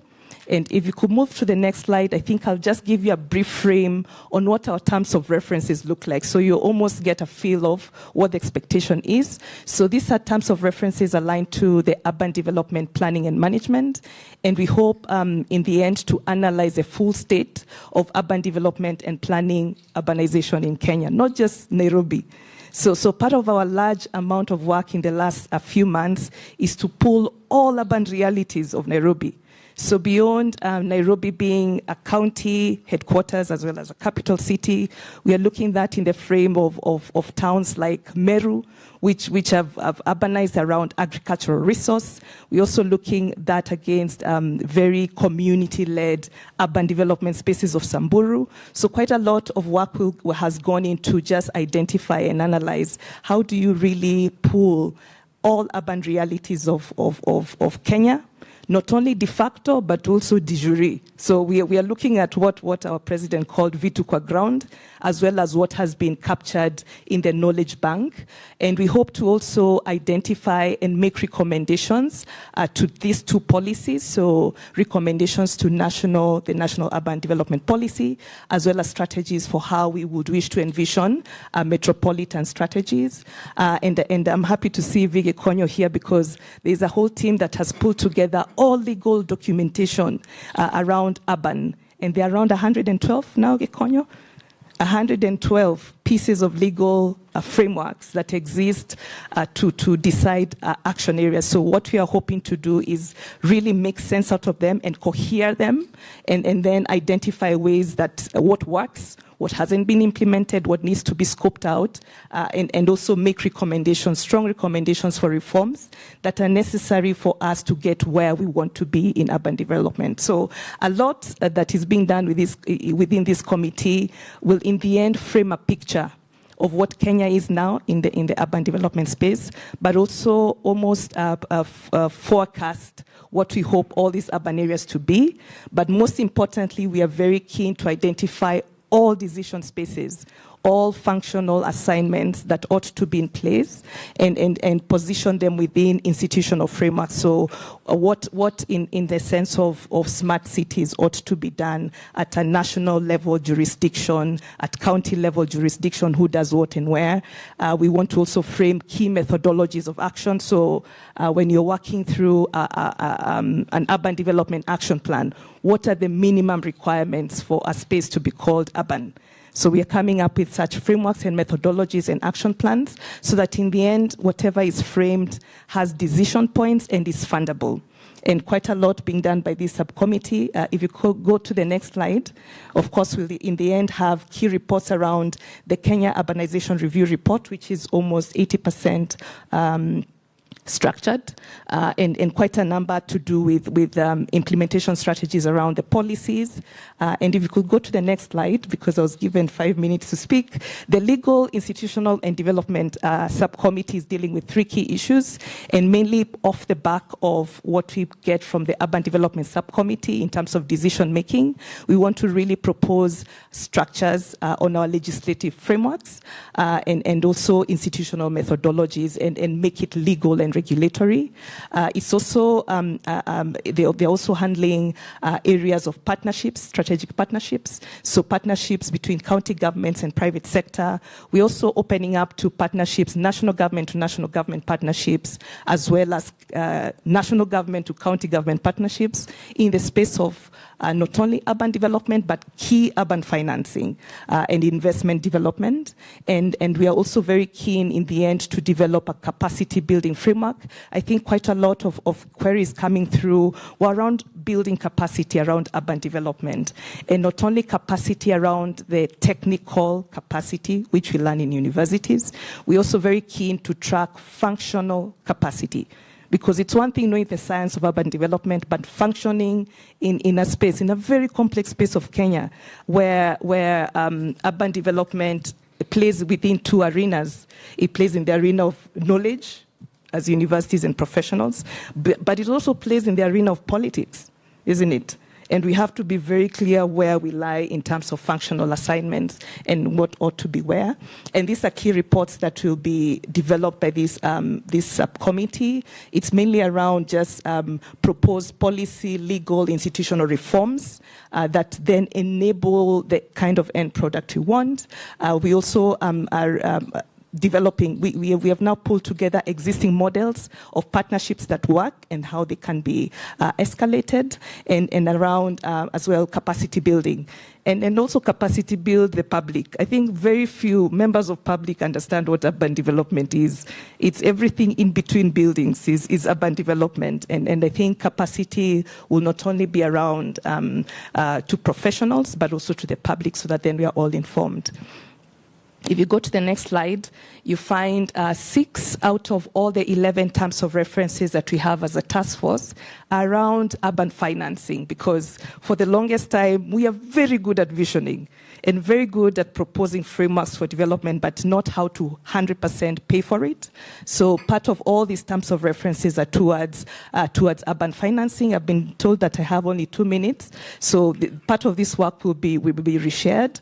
But what I want to share is the key deliverables for this urban financing subcommittee is in a way to ensure that there is steady, continuous solution for funding of urban areas, which has been very problematic. I believe HS here understands in terms of the cake, the exchequer cake is getting smaller, and we are looking at how to even open the urban financing networks beyond government funding, and also increase awareness of urban financing challenges in the country amongst key stakeholders, because part of the regulatory space stakeholder engagement we've already had is that there's very little that's known about urban financing and how to access it beyond the exchequer, and also consolidate all aspects around urban challenges to inadequate funding and financing, because if you resolve how to fund, you can always work backwards to even develop frameworks to access the funding that is quite rational. And all this is, we hope in the end to develop an urban development fund framework that works for our country. In the next slide, and we'll do situational analysis reports of the same, recommend financing models that work over time, and how to roll them out. And in the end, also propose legal amendments to facilitate all aspects funding. And just as a conclusion, I think this is the most important slide, even if I have one more second to go. But I think that gives you a bit of a flavor on what the Urban Development Task Force is about. We've been in play for now 3 months, quite a lot of work to be done. And in the 4 months, Gekonyo. 4 months, yes. In the first 2 months, a large amount of our work was taking stock because there's a lot of action in the urban development space and a lot of write-ups, not only at university level, but also at programmatic level.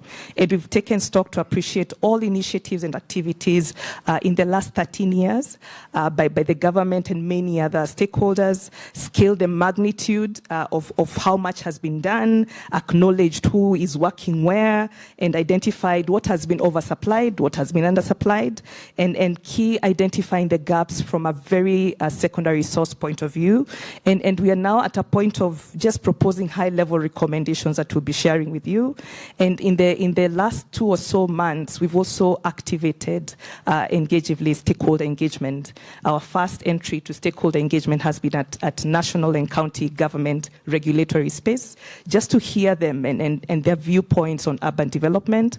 We are about to activate stakeholder engagement at a professional level, and I'm sure you'll be hearing more about us in another few months through quite a lot of push messages, so kindly engage with us. But we really want to hear your feedback on anything urban, anything you've ever wanted to hear and see in the urban space. I think a task force is a space to accommodate all viewpoints, and we'll try and cohere and communicate it and also propose ways to mostly respond to quite a number of challenges that get pulled through.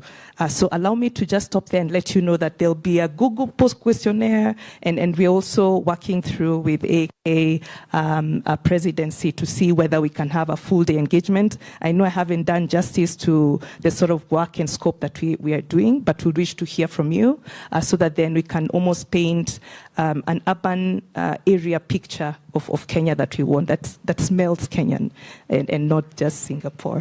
Thank you. Thank you. Thank you, Dr. Just to remind the audience that at the end of the presentations and the keynote speech, we will have an open Q&A session. So if you can be able to jot questions you have to ask the specific presenter, it will be a good time to do that as they present.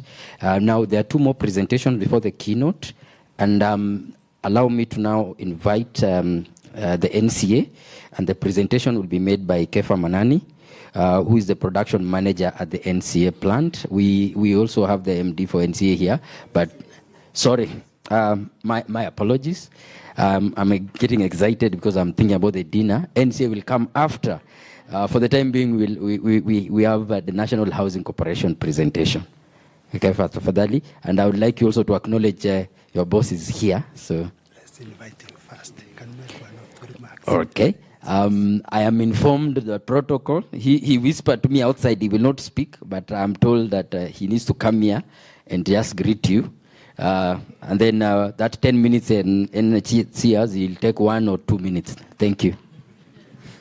Yeah, thank you. Thank you very much. Our president, and we have other dignitaries present here. I can see my immediate former boss, Engineer Maurice Akech. And President, allow me, I always like appreciating Engineer Akech for nurturing me and making me the person I am today. So I'm very grateful to see you. We have our HS, other CEOs. I can see Mongera.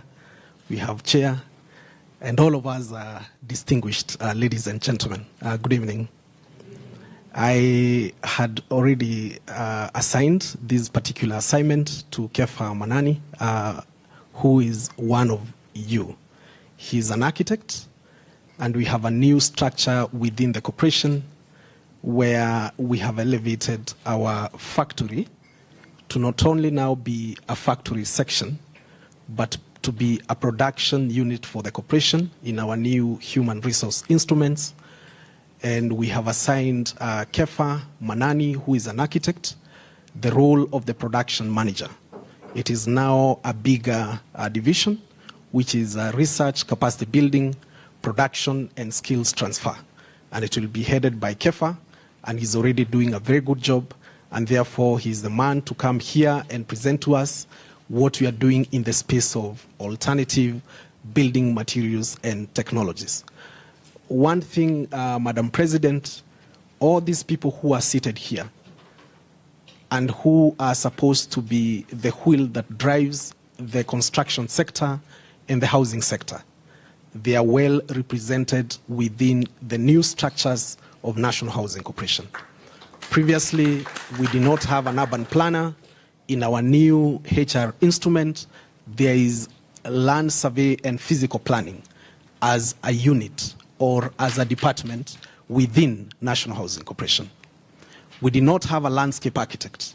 For the first time under architecture, we have landscaping division, which is headed by an assistant manager, and I am happy to note we already have one lady seconded from Public Works to come and particular section. Project managers, we have a whole division which is to be headed by someone trained in construction project management, and therefore including the interior designer. We have a section under the traditional architecture which is headed by an assistant manager interior design.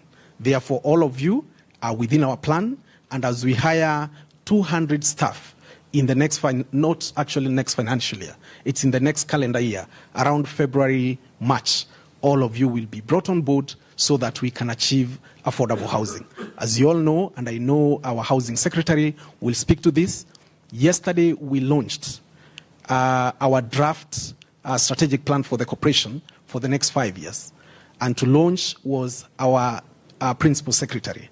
And he did indicate to all those who attended that the corporation remains the principal agency of government in the implementation of affordable housing.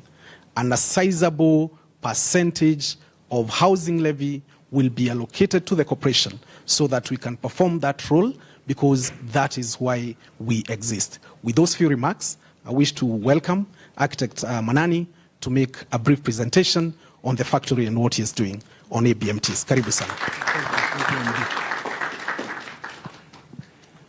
Thank you very much, MD. All protocols observed. Good afternoon. I wish to make a brief presentation on what we are doing on the alternative building technologies. I've already been introduced, so I will not go into that. Maybe we can go into the next slide. NHC is formed under CAP 117, is the principal. Its principal role is in the implementation of the government's housing policies and programs, now including the low-cost housing to stimulate the building industry and to encourage and assist in housing research, as the MD has just said. Among our products and services at the moment include houses for sale, which is outright sale, as well as tenant purchase. We have houses to let, rural and peri-urban housing loans, which are available to the public. We also offer consultancy services, and we do production and sale of EPS building materials or panels, which is the reason I'm standing here today. Now, as you are aware, the world population is increasing, and this calls for more housing. And this housing is not coming at a good rate. As everybody knows, housing is always, it always takes time. And we are trying to look for ways of making it faster. And because of that, we have gone into the EPS building system, which is supposed to be a faster system, or which is a faster system. The government is directing its efforts and resources towards the provision of affordable housing. And in the same vein, we can talk about the Constitution of Kenya, Article 43, which gives the right to accessible and adequate housing and reasonable standards of sanitation to all Kenyans. Next. Now, I will not talk about the affordable housing program so much. I know the HS will talk about it.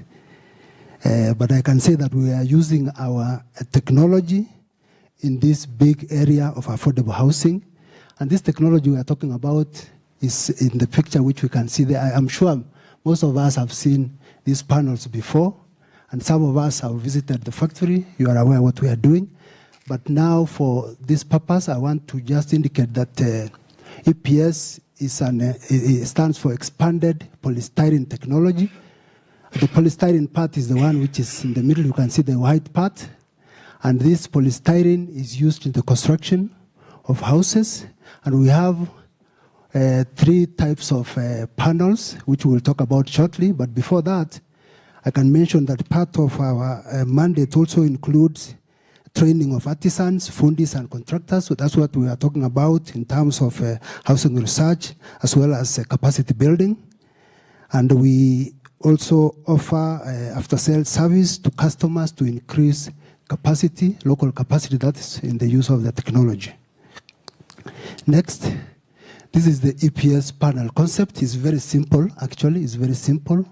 We have a polystyrene panel in the middle, which is flanked by galvanized steel mesh on both sides, and then which is finished by steel, concrete on both sides on the site.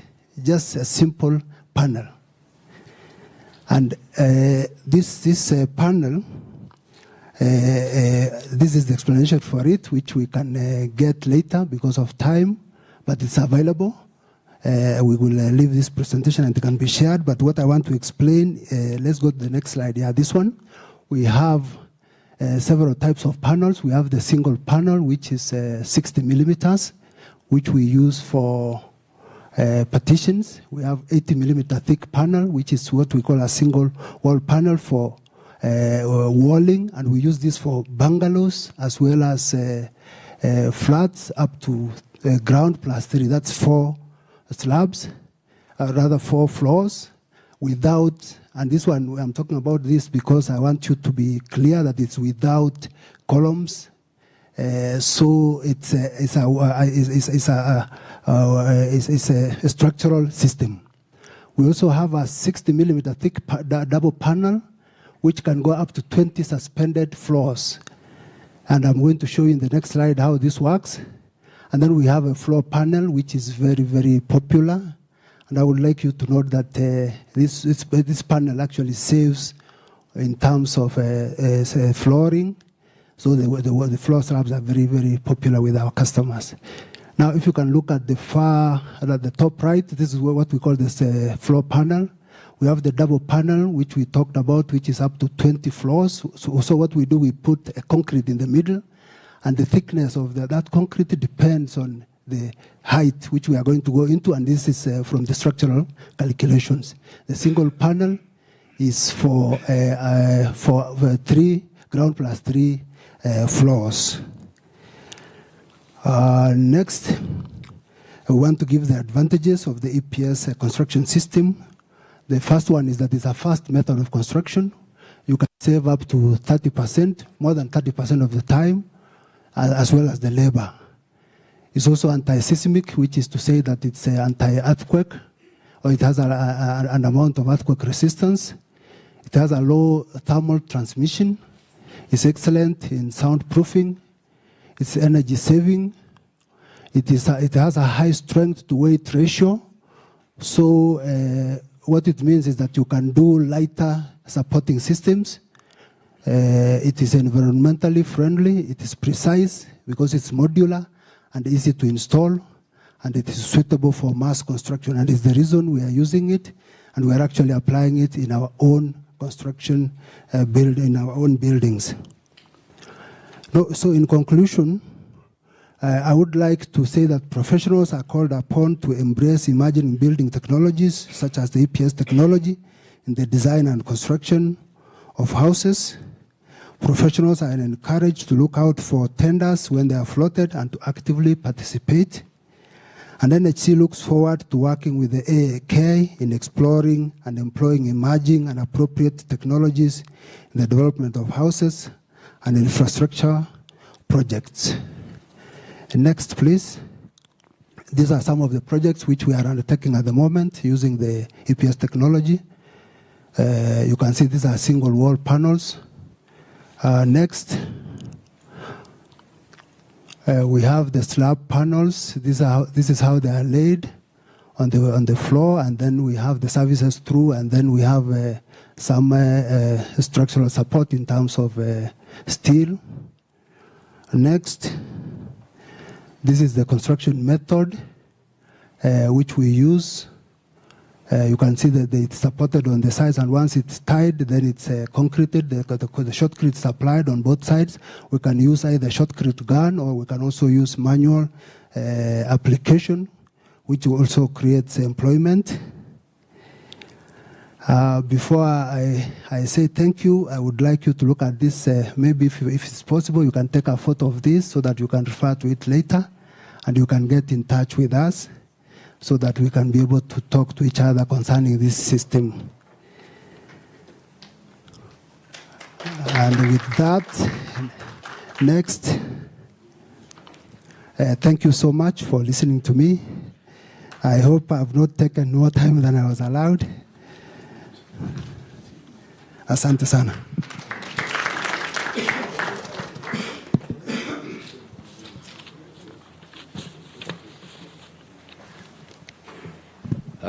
Thank you very much, and NHC, and please allow me to acknowledge the chair of our board, the Architects and Quantity Surveyors Board, who is amongst us, and I'm just trying to do some technical sorting out before NCA comes, and as you know, I was very eager to hear from engineer, but I would like to take maybe 3 minutes to ask the chair of Borax to just come and greet you as we sort out the presentation by NCA. Maybe Christine, could you please just come in front and try to see if we can get the presentation. Architect Muli, please come and say hello, and then engineer will come after that. Thank you. Good evening, everyone. I think say hello means saying good evening or good morning.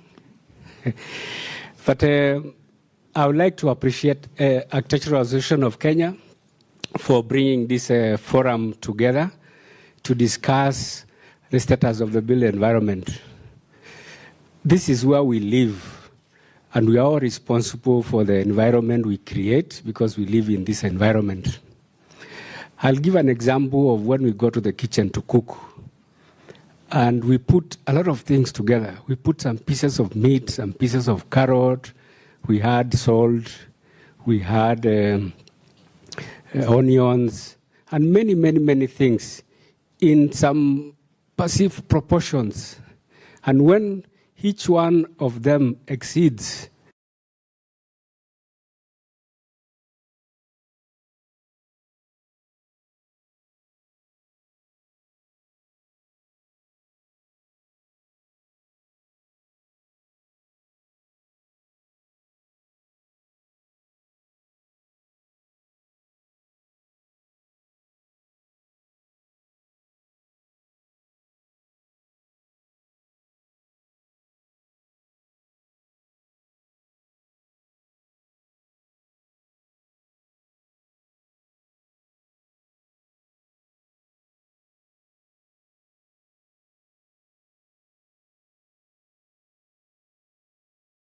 a little bit of experience now working in the county, assisting one of the county which is many kilometers from here. And the counties are growing. And since the devolution, we've always heard them cry about lack of resources and lack of support from the national government. And indeed, it's true. And what most of them are resorting to is what they call self-revenue generation. Development control at the counties is looked principally as a source of revenue. And when we all submit our applications to the counties, they only have kind of a checklist to see what you've provided. And the planners play a key role because it is from the planning aspect where the county is able to calculate how much they are going to ask you to pay and how much they are going to earn. But the aspect of the designs that we produce, we give there, is greatly overlooked. And yet, the quality of those designs plays a key role in how our environment looks. We all marvel when we travel outside some countries to see how orderly things are, how buildings look very nice. It is because they put an emphasis on how they would like the environment to look like in terms of planning and the designs that we produce. I think here in Kenya, we need to start looking at ourselves and see what is it we can be able to do about it so that we can be able to create better environment for ourselves. If we can do that, then it will be good for us. We also need to applaud the effort by NCA in creating and working out a document which takes a lot of thought in what the environment needs to look at in the building code. And let's not look at the politics of where it's supposed to, as designers, as planners, and the people who live in those environments, so that we can be able to have a well-organized country where we all live nicely and we can enjoy. Thank you. Thank you very much, Architect. And I've just confirmed, Engineer, we had your presentation all along, but it's good to be sure. So allow me to now welcome Engineer Morris Akech from NCA. Karibu sana. Thank you, Bwana MC. Let me start by appreciating AAK for putting this event together in the name of the status of the built environment, because that is what we live in, and that's what is around our lives all the time. I've prepared a presentation, but before I do it, I would like to make a few remarks. You know, when you go to a place, you have to listen what is going on. And it may even change your presentation. So I want to start by speaking from my heart and mention the governance structure of National Construction Authority. And I'm happy that in our midst today, we are joined by two board members from different professions or professional bodies or professional affiliations, but belonging to the same association or the same regulatory agency. I have QS Athman here, who is the Housing Secretary. He is a board member at National Construction Authority.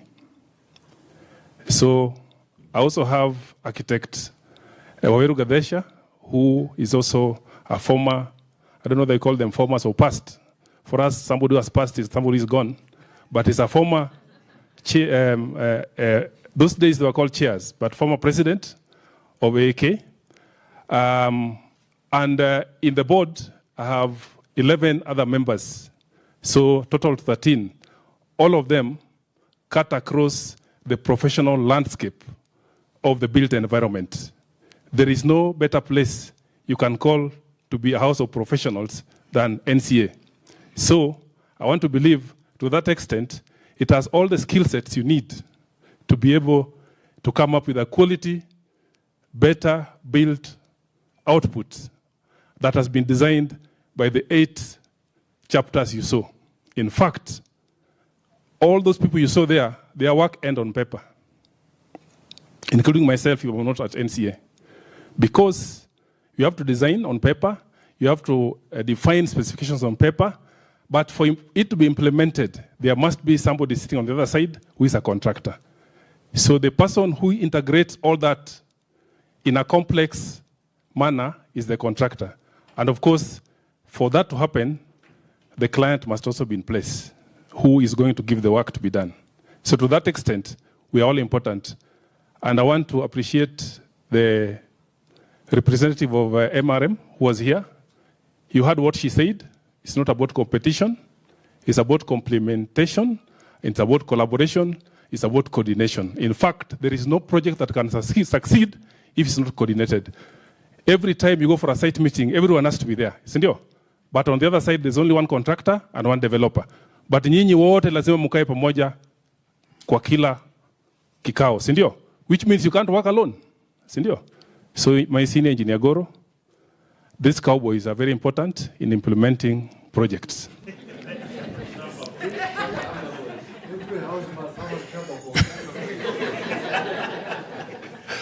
So I will not go verbatim in terms of the presentation. Most of my remarks will be responding to the report that has been presented. Just go to next slide.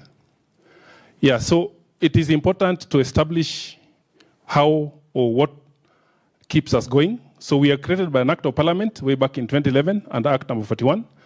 And the main mandate is oversight and coordination of construction industry in Kenya.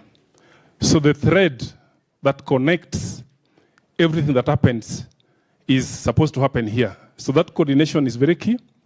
That oversight is very key. Not to police. It is to coordinate and oversight, different from policing. We have about 14 mandates, 14 functions, and in 2020 we added one more, which is the development of the building code, so now 15. But we classify them into 3. Regulatory is the biggest in terms of making sure that we succeed. It involves licensing contractors, registering construction workers and site supervisors, as well as undertaking compliance checks, of course, after registering the project. That's where regulatory comes in. And it's very key that the report presented by AK earlier today draws some of its statistics or data from that first function, which is project registration. You remember, you are told how many projects are registered and so on and so forth. We'll give you some of those numbers in the next few slides. We also do training and capacity building, and this is an area we can collaborate all of us together. Because everyone has a mandate. Even you as a professional, as you undertake work in your firm, you go to construction sites to supervise. As a supervisor, what do? You are talking to a fundi. As an engineer, many times during my early days of work, I've worked for 23 years. My name was there as Maurice Akech. But in my early days, I was not doing what I'm doing now. Many mistakes that fundis make, especially wale wa chuma, for cantilevers. Anaona umeweka chuma kubwa juu on a slab, ama beam, or a cantilever, anafikiria umefanya mistake, anapindua anaweka na chini. For those who understand what I'm talking about. Once you tell them to correct it, that's training. They already understood it. So this part of training is very collaborative. Some of those things we do them together. You can go to the other slide, the previous one. I've not finished. I will skip some. But when I pick like this and talk about it, I've already done the other slides. In terms of research and advisory, it's also very important to note that for us to continue being on the edge of innovation, we must continue doing research and innovation. The current MD of National Housing Corporation, QS David Matthew, is also a member of this AK. You're a member of AK, I believe, eh? Okay, good. In the QS chapter, previously was a general manager at National Construction Authority. He was driving this part called research and advisory at the authority, and now he has moved on. So he's been grown to the next level and is now producing houses, which we also have to oversee, and we are working very closely. Next slide. So part of what we do with quality assurance, that's mean going to site and doing many things. I've said that in the previous slide, you can skip. Now, just to tell you how our capacity in terms of doing our work is concerned, it's to indicate, of course, we have the engine at the headquarters. That's where all our operations are done. But for us to be able to deliver our mandate, we have 14 offices across the country. We call them regions. If you call them counties and you go to visit a county where there's no office, you have a political fight with the governors. I'm happy that there's no governor in this room. I would not have said that. We have 13 liaison offices, which also are linked to the regional offices to make them work functionally. So those 13 report to at least a regional office there. Some of them have more than 2 liaison offices. Then in each Huduma center across the country, we have 2 officers. One is technical, one is, you can say, non-technical. But what they do is to be the first line of service delivery. So if you go to any Huduma center today, you'll find an NCA desk, and all those things I've talked about, you can be assisted. Either as a developer, especially at a semi-level, or a contractor who is just starting, or a fundi. So they are very key in terms of service delivery, and we are across the country. So you can't say, hawezi pata NCA na kuna Huduma center mahali. Next slide. These are some of the statistics that are very key for you. In last year, from 1st July 2022 to 30th June 2023, 12 months, our officers were able to visit 25,000 over, more than 25,000 sites inspected across the country. Now, I want to clarify that figure. If there's a site construction happening in Nairobi, for instance, site A, and that site is visited twice or 3 times, those are 3 visits. So do not confuse that with the number of construction sites. It is number of visits made across the country. But of course, if you reduce that to at least a site visited 3 times, you can tell how many construction activities are happening across the country. Of those visited, we registered 3,800 projects across the country. You saw the numbers in AAK report. And we registered 8,600.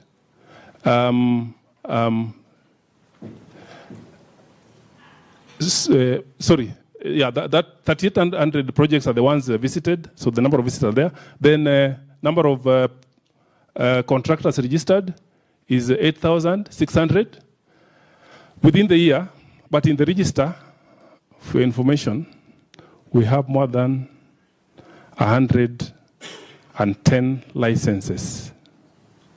110,000 licenses. Can I break that down also for you? I know in this room there's a contractor. I can feel.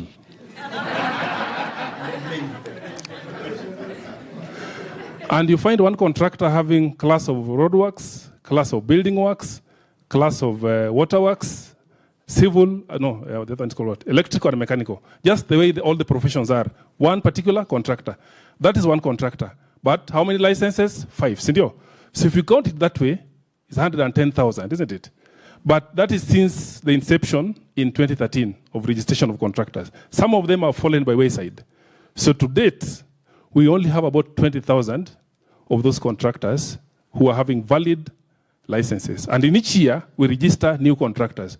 So in the year that we are talking about, 2022-23, we registered 8,600 new ones, in addition to the ones that were there before. So if you go to the register of contractors, which we publish twice a year, you find their names listed there.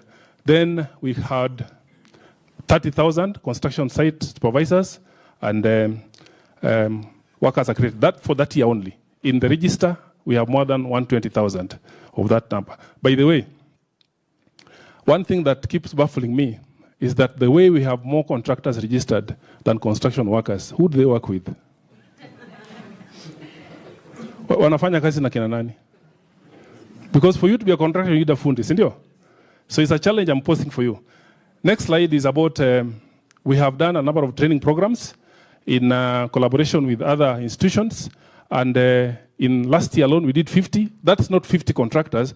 50 programs, like if AK invites NCN collaboration for a training, that's one program.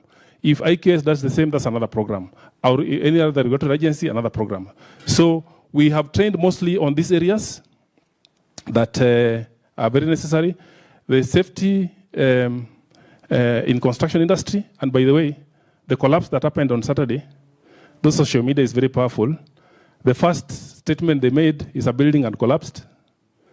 But of course, we had to rectify that. It was a construction accident on a scaffold, which is a platform. But it's a safety issue, which is very important. We also train on compliance on construction laws and regulations. We also trained on construction best practices and new emerging technologies. And I'm happy NHC has made a presentation here on ABMT, Alternative Building Materials and Technology, which is part of emerging. Again, we have also done a number of research. One of them is Early Risk Detection Framework for Construction Industry of Kenya. This is a very important research, by the way. This is what can inform a common mwananchi. You are not a common mwananchi by any standards. I believe so. If you're a professional, you are at a different level. So, but this is to inform a common mwananchi what you need to look for you to know that there's a failure in the offing. And for your information, we have had quite a number of collapses, but the media is gone. Eh? They only report where death has occurred. But I want to tell you a number of occurred, but now they are collapsing safely because of some of the measures you have taken. It collapses, but there's no loss of life because people will be warned, they will be evacuated, and no loss of life. That's very important. So we've done research on that. We've also done a framework on accreditation of skilled construction workers. Previously, we were accrediting by presenting an ID and saying you worked somewhere. That was enough to accredit you. But now we have a framework. Then we also developing a coordination framework, which will end up with what you're calling a one-stop shop. You know, everything requires to be defined from a scientific point of view. We were talking about one-stop shop, but what are the methodologies? What's the criteria? It's defined in that one. So once it's out, we'll call you again. Now, let me talk about this one. Give me 2 minutes just to mention something about it. The building code. 1968 is the one that is currently running, though it lost a home in 2010 when the new constitution was promulgated and the government, the Local Authorities Act was repealed. But in 2020, National Construction Authority Act was amended to include the development of the building code. Currently, the code is almost at the advanced stage. I want to stand with my brother from Borax, the chairman of Borax, Architect Muli, who said that the building code is a very important document. It is not where it is anchored. I know even in this room, there could be those, and please I'm not pointing fingers, who are opposed to where it is anchored. It is not where it is anchored. It is what it's supposed to do that is important. When you want to go to hospital, medicine is what is important, not the hospital you go to. Because what you're looking for is a key, a keyword, sindio? Na kwa nini tuna fight which hospital we are going to? And yet you're looking just for treatment. So the building code is at the advanced stage. And very soon it will be gazetted, because that's the next stage, by the Cabinet Secretary. After the gazettement, we expect Parliament to debate it, and once approved, it will take a legal effect. Of course, we have engaged the members of Parliament, and the other Parliament is called what? Senate. And they have given us their comments, which have been incorporated. We realize they're also very key stakeholders. So we expect this to go through smoothly, because now all their views have been accommodated. But what's most important is that what they introduced when we engage them is the transition clause. They said, if this new building code comes today and is approved by us, are you going to angusha hizo nyumba zote zenye hazijambatana na hiyo? You know, they are always concerned about the common mwananchi. We told them, of course, that's how it looks like, because once it takes effect, it takes effect. But they said, no, we need to give it a transition period, which is going to be 1 year. Within 1 year, we expect conformity with the old code as it exists the scene for the new code to take effect. So that's a very important introduction, which they added. In addition to the penalties, they insisted that must be introduced, because they said, if you have a code which has it's just carrot, carrot, carrot, and there's no stick, we will not succeed, because mwananchi amezoea kiboko ndio aweze kutii sheria. So that has also been included. So next slide. Some of the challenges we see in the industry, and some of them I mentioned, we have a very long approval process. I think in the built environment report, we saw a development approval that was submitted and taken 1 year, 7 months. If you wanted it to look big, you say 19 months. That's quite mouthful, isn't it? You know, 1 year, 7 months is very short, but imagine 19 months waiting for your house, which can take 6 months to build. Which one will you go for? Would you go for 6 months or 19 months? And that's why there's a lot of non-comply, because you wait and you start. I know once in a while I've received calls, site yetu imefungwa, na unajua county imekaa na nini yetu. You know, I have nothing else I can do.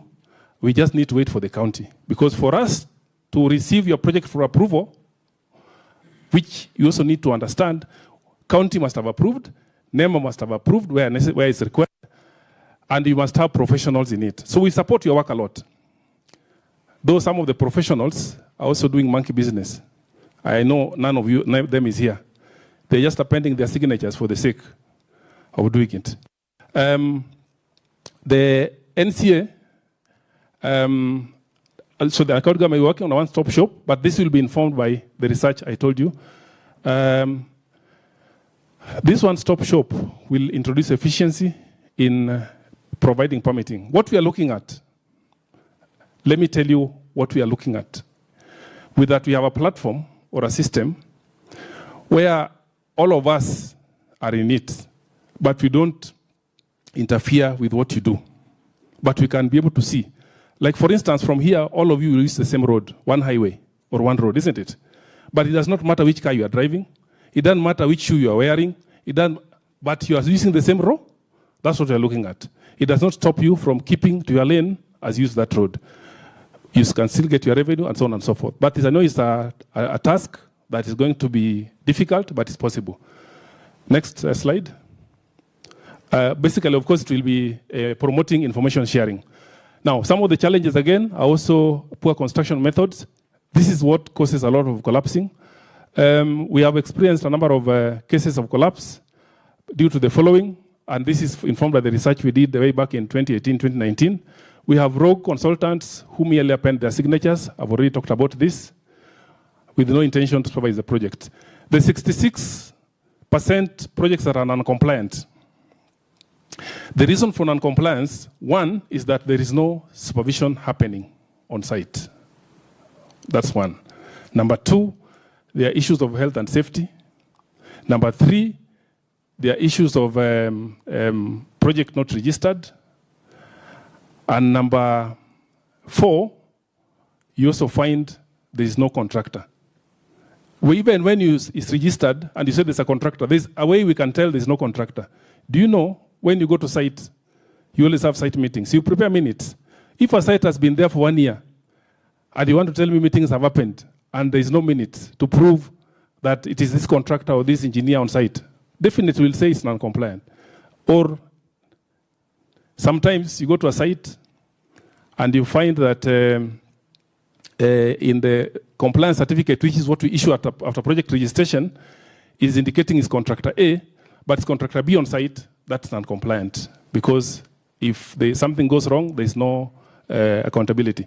Poor workmanship is another one. Substandard materials, which is a big issue, especially on the issues of steel, as well as poor structural design and inadequate maintenance. There are some cases that you've heard about where a design has been done. To the client, they don't know whether it is the correct design or not. They have given you the responsibility as a professional. But when they implement, then something goes wrong. Who is to blame? It's the designer. So I believe there we have a responsibility. So we ensure that all failures and collapses are investigated. I'm happy the board, part of the board is here. And when we investigate, the reports are shared with the National Police, EBK, Borax, among others, for purposes of taking action. We don't regulate engineers. We don't regulate architects. We don't regulate QSs. So if there's any matter found to be on their part, hiyo tunawapelekea their respective professional bodies. My plea to AAK, because I know you're a lobbyist body, you can also be asking your regulator, the regulatory agency, for your members, how many they have disciplined in that particular space. It can also be part of this report, which is very important. We cannot talk about the built environment if we don't talk about the conduct of professionals in that particular space. That's very important. The next one is the opportunities for collaboration. You can bet this is my last slide. The next one will just be thanking you. We have done a number of things, and I want to appreciate Borax and the Engineers Board of Kenya for agreeing that we have an MOU. About 3 years ago, we took a decision as NCA. There was a hue and cry. In fact, there was a backlash. We looked at professionals who have registered projects which are more than 30 and above in a space of 1 year. And we were saying every month has 30 days, because others have 28 days, once in a year, or others have 31 days. But we said, on average, 30 projects in by one professional. So those with more than 30 projects, we said we are not going to register any more projects. So that we did what we call debarment. We debarred. So ulikuwa naweka hivi inakataa. Then Borax stood up. I can see Borax is here. Then EBK stood up. They said, no. You guys are encroaching your mandate. We said, no. We have not deregistered. We've only refused that they cannot do more than what they can chew. They cannot bite Which word do they normally use? They can bite more than they can chew. So, within 2 weeks, there was a serious hue and cry. So, I'm happy that it forced us into a meeting. And now we are talking to one another instead of to each other. Then there was a dialogue. Then an MOU was born. So today, when we do something, we are doing it in a harmonious manner. We are not fighting anymore. Also, we are doing a multi-sectoral consultative committee meeting or approaches where when we're doing something, we go together. Like if a collapse occurs, I don't know why I like using that collapse. Our aim is to get to safety, not collapses. But we do it together so that it's a joint operation. We've also, number 3, bullet 3 is very important. That's where the one-stop shop is envisaged to come. We are working on something called Construction Information Systems. You know, we like acronyms. CIS is Construction Information System, which is a tool that will improve information sharing across all industry players. We are creating a highway for everyone. Like when Kenya builds a road, I don't think you'll complain that I'm not going to use a Kenya road. You just use it because it's the road that is taking you to where you want to go. We also have plans to link our systems with Borax and EBK. Of course, I'm happy that Borax already has come up with an online platform. EBK has done the same, so it's just a matter of linking. Ours is normally called OPRS, which is an online project registration system, which now when we link, they can be able to tell how many projects their members have from our side. And they can also cross-check whether somebody feature projects zingine pande hii na zingine pande hii. It will be a transparent system.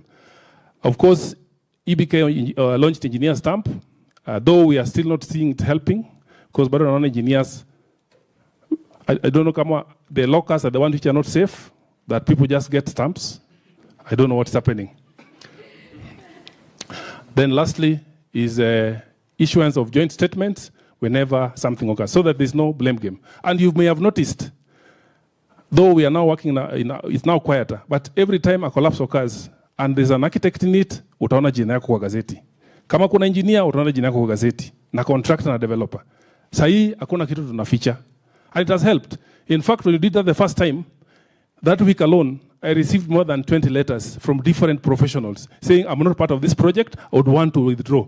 But if you're not one of you, why are you withdrawing? How did you know you're part of that project? Or you are not? So it has helped in a big way. I think my next slide is to say thank you without going to those details, because it's just a conclusion. Sawa sawa.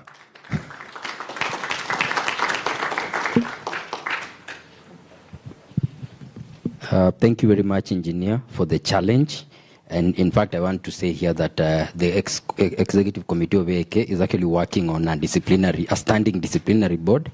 And indeed, in the spirit of sharing information, I would even like a situation where we challenge each other, all these institutions represented here, to even share a database on individual professionals who are deemed to be practicing illegally and inadvertently to the law. So I would like to see that register which I shared, you shared, and I think some of them were even in the range of hundreds of projects annually. And these are indeed the few individuals we are saying. In my opening remarks, I was talking about the individuals who are actually, bringing the whole industry down and maligning names of the few of us who are trying to work very hard. I'm happy to say that we are going towards the end of this, going into the party situation, which is coming on later. But before, I will not invite my brother from another father. I will now ask my president to come and invite the keynote presenter to this particular session. Thank you, Madam President. Thank you, Vice President. Thank you for taking us through this session very well. I think we're all tired. Can we just stand for a bit to stretch kidogo? Yeah, so that when he speaks, we are not too tired, yet we've been waiting for him. All right, asanteni. Hata mimi na stretch kidogo. We had an early day today just figuring these things out. Asanteni, you may have your seats. Ladies and gentlemen, we've now come towards the end of our presentation. It gives me great pleasure to invite our speaker, who's the Housing Secretary at the State Department of housing and urban development. We've heard about urban development, at least we've heard something around that side. Now we want to hear about housing. And to speak to us is none other than QS, Athman's side, who is in the last, I think, few months, we've become friends. Sometimes we're enemies because he can put me on under pressure kidogo. But QS, karibu sana. We are waiting to hear from you. Let's give him a round of applause as he comes up.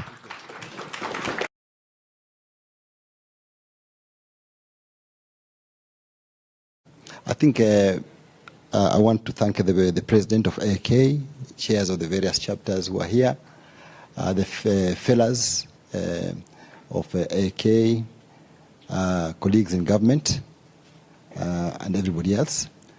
I think I've sat here and I've listened to a very interesting discussion and very rich discourse on a very critical subject that affects our country today. I come here to present my PS Charles Hinga. I wish he could have been here. Most of these things that we discuss here are the ones he put us to task in the ministry, because currently we're in the theater of the built environment, the actual theater of the built environment. And a lot of things that we have discussed here pain us and they affect us. They literally make us almost cry, and we're very scared. And may reach out to the various associations, and I have reached out to the various associations over the same matters. Because in the next 10 years, we shall be looking back at what is happening in our country, what's happening in our urban landscape, and we shall sit here again to review and complain. So I want to say about 3-4 things, because it's towards the end of the day. And these are the remarks that the PS would have made. One, that the problem is us, the challenge is us, the solution is us, and the opportunity is us. I think the discussion around here, everybody has accepted that it is possible. And I think Engineer Gor, who has just gone out, I liked what Planner Ambisi said at the beginning, that there has been no time in the history of this country whereby a crisis about the built environment is there that requires to convene us. And Engineer Goro said that we are talking about other people as if within us we are unable to provide the solutions. Just think about it. Just think about the various agencies in government. Engineer Morris here has said his board, the kind of people who are in his board. Let us look at the National Housing Corporation, headed by AQS. Let's look at our physical planning department, headed by planners. You know? So all those are members of these associations that are here. So how come then we are unable to solve these problems? When all these professionals that are heading critical institutions, Borax, who sits in Borax? So where is the problem? So where is the problem? That's why you need to take Engineer Goro's statement very seriously, although it was made in jest, but very, very seriously, and Architect Njumwa, that really within the associations, in fact, the challenge are the associations, not anybody else. Because those are our members, and I like what both engineer here and architect Arabu said. Because those are our members. We sit in the same council. We have the same discussion. I joined AK in 1990. You know? The same thing was being discussed in 1990. The same challenges we are discussing here today, very young person that time, are being discussed almost 33 years later. Why is it so? Okay? So, but I want to tell you that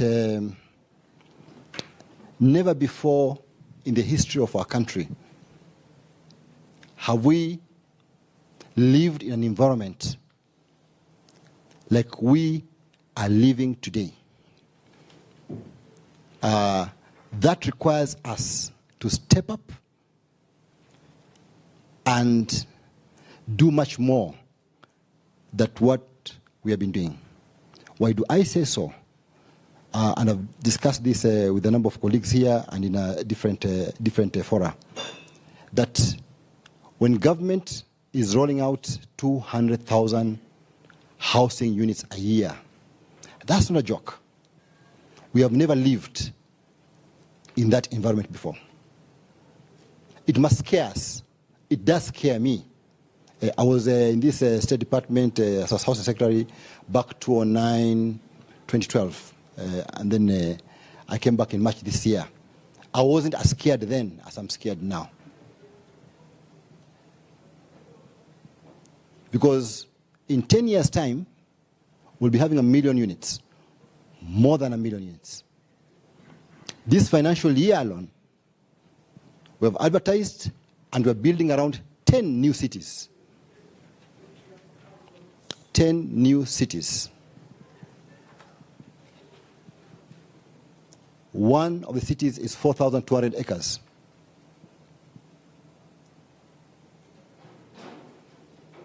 So really, our role as professionals, particularly the roles as associations, professionals are individuals. Okay? And I'll come to it in a short while, what those individuals are doing and they may want to reconsider.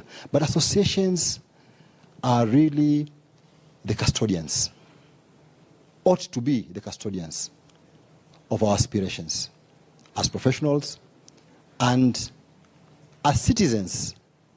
When we think about an engineer,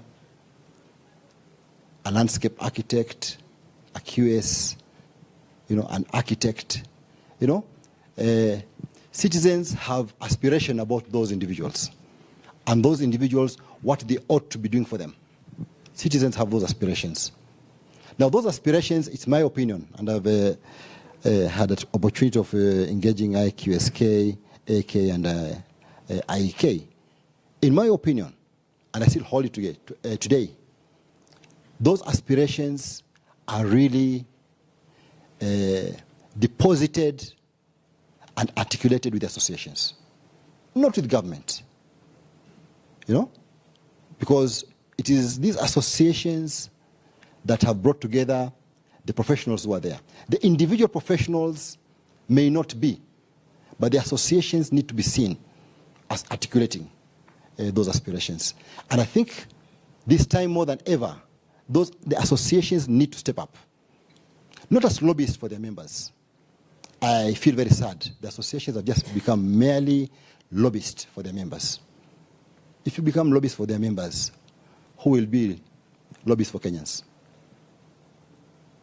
That's indeed a very sad situation. I think associations need to step out from that role of being lobbyists for their members.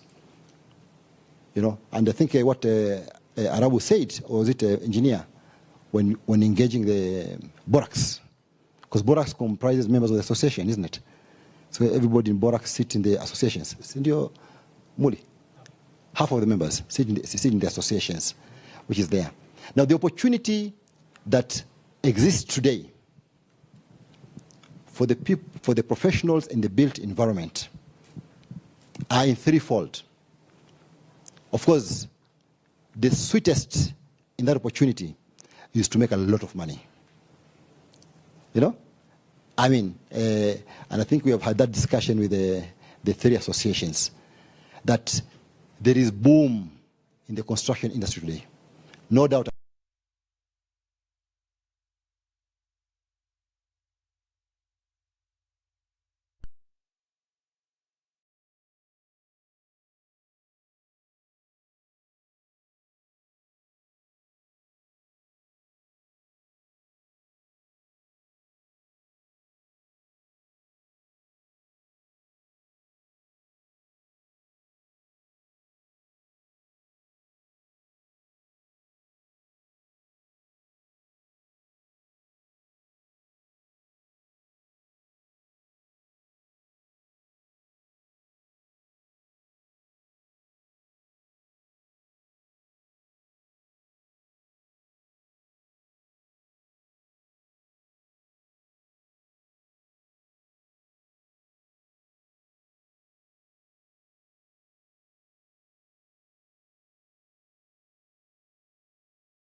in the State Department.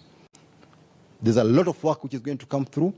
So those who will not be onboarded, maybe just because you do not meet certain criteria, but we shall have another call for others.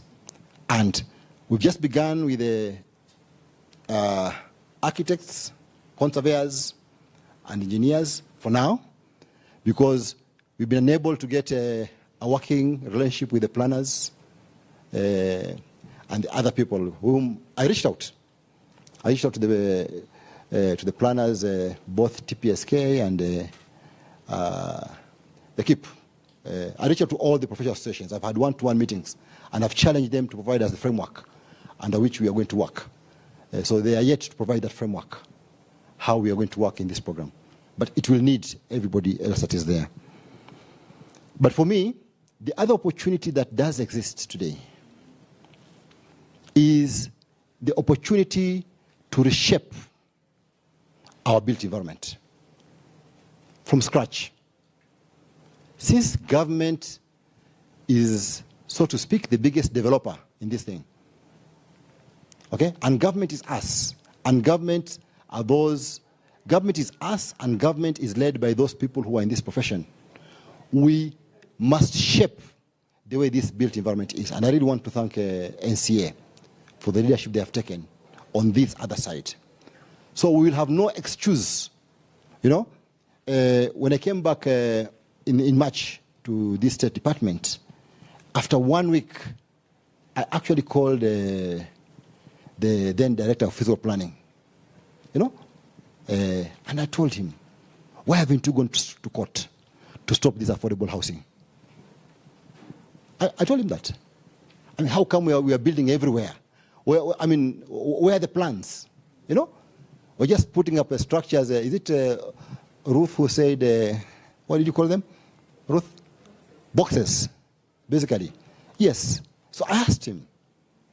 So when the new also, the acting director, Paris, came back, I also told Paris, if you cannot change, you are in the same ministry, stop this affordable housing program.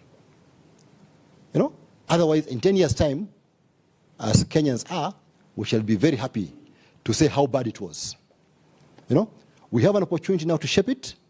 You know, so again, I think it was Njuma, Architect Njuma, who challenged the planners. I actually think, to me, and when I was doing my planning course, I said the same, and I've been saying that for the last almost 10 years. The challenges in our country are the planners. And not just the planners, the profession who are there, because they have refused to take their role in space. They have refused, because the rest of the professions cannot act for planners as such. You know, you cannot stop them from change of users. You can't stop them. You know, when I was a student, actually, that time I was a student, I was the housing secretary that time. And that time the PS was architect Maui. You know? So I actually got then the chair of the planning chapter, AK, Mairura, the chair of KIP, I think it was Karanja, that time, you know, chair of AK, chair of engineers, and I said, why don't you go and talk to this PS, okay? And we changed the way we are doing business, but that did not happen. So I really think that we need to support our planning colleagues to ensure that things are done properly. I can speak for the State Department for Housing and Urban Development, and I think I really want to thank Linda with her presentation. We really have opened our doors to all professions to come and shape this agenda. We do not want to break any rules. But the professionals fall short, big time, all of them, big time. You know, and I speak this from my heart, because we desperately require the professionals to take their role. Desperately. because we are scared what will happen 10 years from now. We're very scared. You know, and we have opened the space. We have opened the doors who are there. And the professionals are here. Even the professionals in National Housing Corporation, State Department, Public Works, they're all your members, isn't it? You know? So the opportunity that is there today is to reshape the built environment. The other opportunity that is there is to reclaim the space for professionals in Kenya today. Again, engineer, I think Goro spoke to it, or was it Architect Juma, that because of whatever has happened in the last 15, 20 years, it is no longer the professionals who define the built environment. It is the developers, or so-called, I think they're businessmen, we call them developers. It's the businessmen who are developers, and the businessmen who are contractors. They're the ones who have defined the built environment.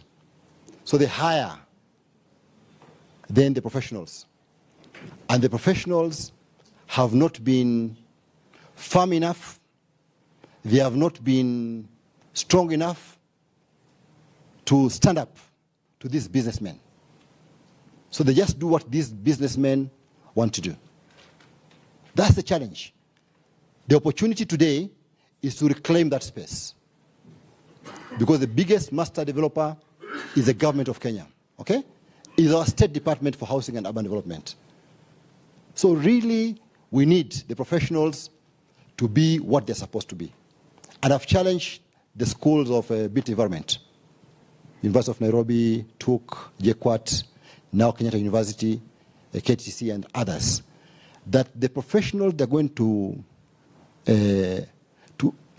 produce, they need to be the ones that will come and do proper things. We need to accept, those of us who are much older and in this sector, that we have participated in the adulteration of this profession. We have done things that are not right, okay? So once we accept that, and acceptance is a very important element, you know? Once we accept that, then we commit ourselves to reclaim that space so that things are done properly.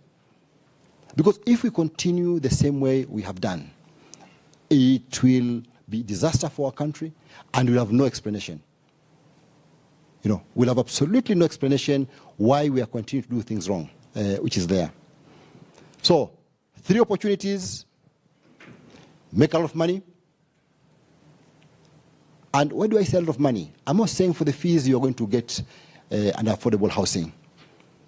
Now, when you have got 200,000 units and cities being built, I don't know whether you have had time at AK to reflect what this will do to the built environment sector.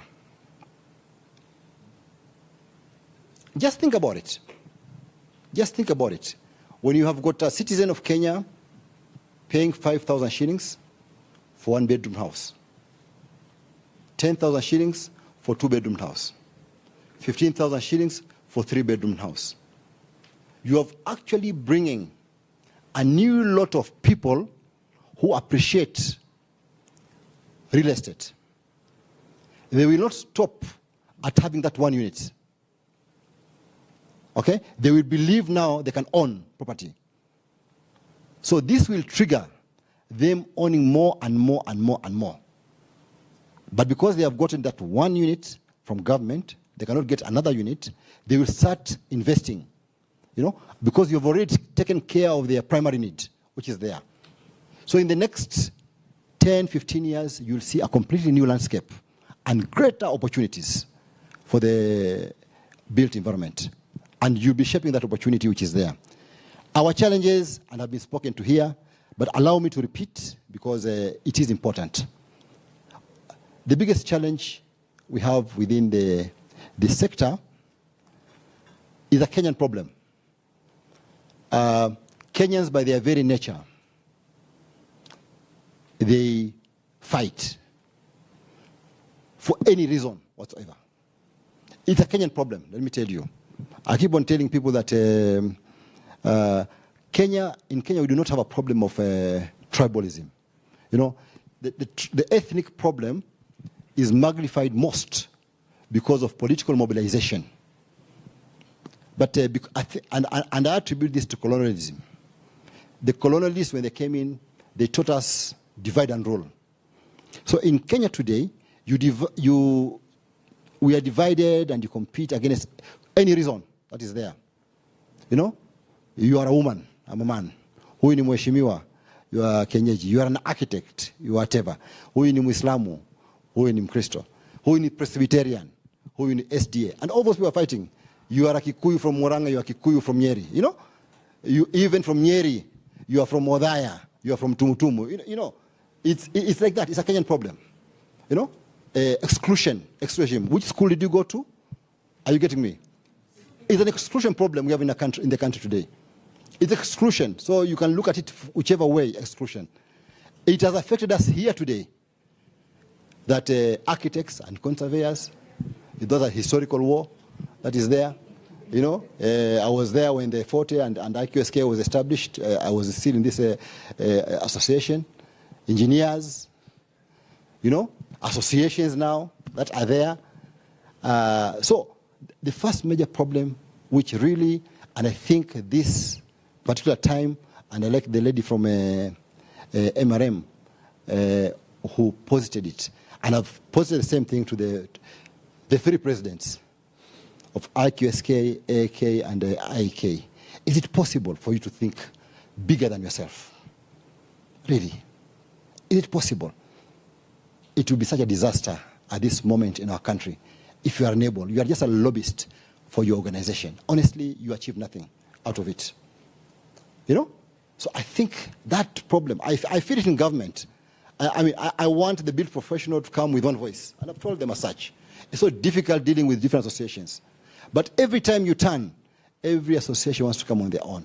It's so difficult to deal with them.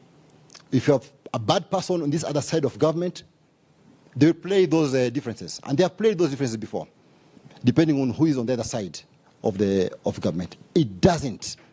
It makes our problem as government very difficult to it. So that is a major problem, and I really want to plead. And because, as Arabu said, proudly, this is the mother association. Take leadership, AK, of which I'm a member. Take leadership of being inclusive. Yeah? Don't say, we have got all the professions here, you do not require IQSK, you do not require IK. You become the first culprit of the same. You know? Yeah, please do. That is a very big problem. The second problem, lack of visionary leadership, which is a problem in this particular thing. Really, we are discussing smaller elements of things. We are not discussing the bigger vision for which we see ourselves there. And I want to challenge the Engineer Goro, because he's the chair of the fellas. What is the role of these fellas? I've asked Florence before. You know, we are doing an affordable housing program. We don't see the big boys coming forward. Or is it a problem also of division? Wale ni wazee wachani naye Arabu. Wale ni wazee ni wakati wetu. I mean, you see, my first entry into government, some almost 13 years ago or so, was in culture. I was secretary for culture at that time.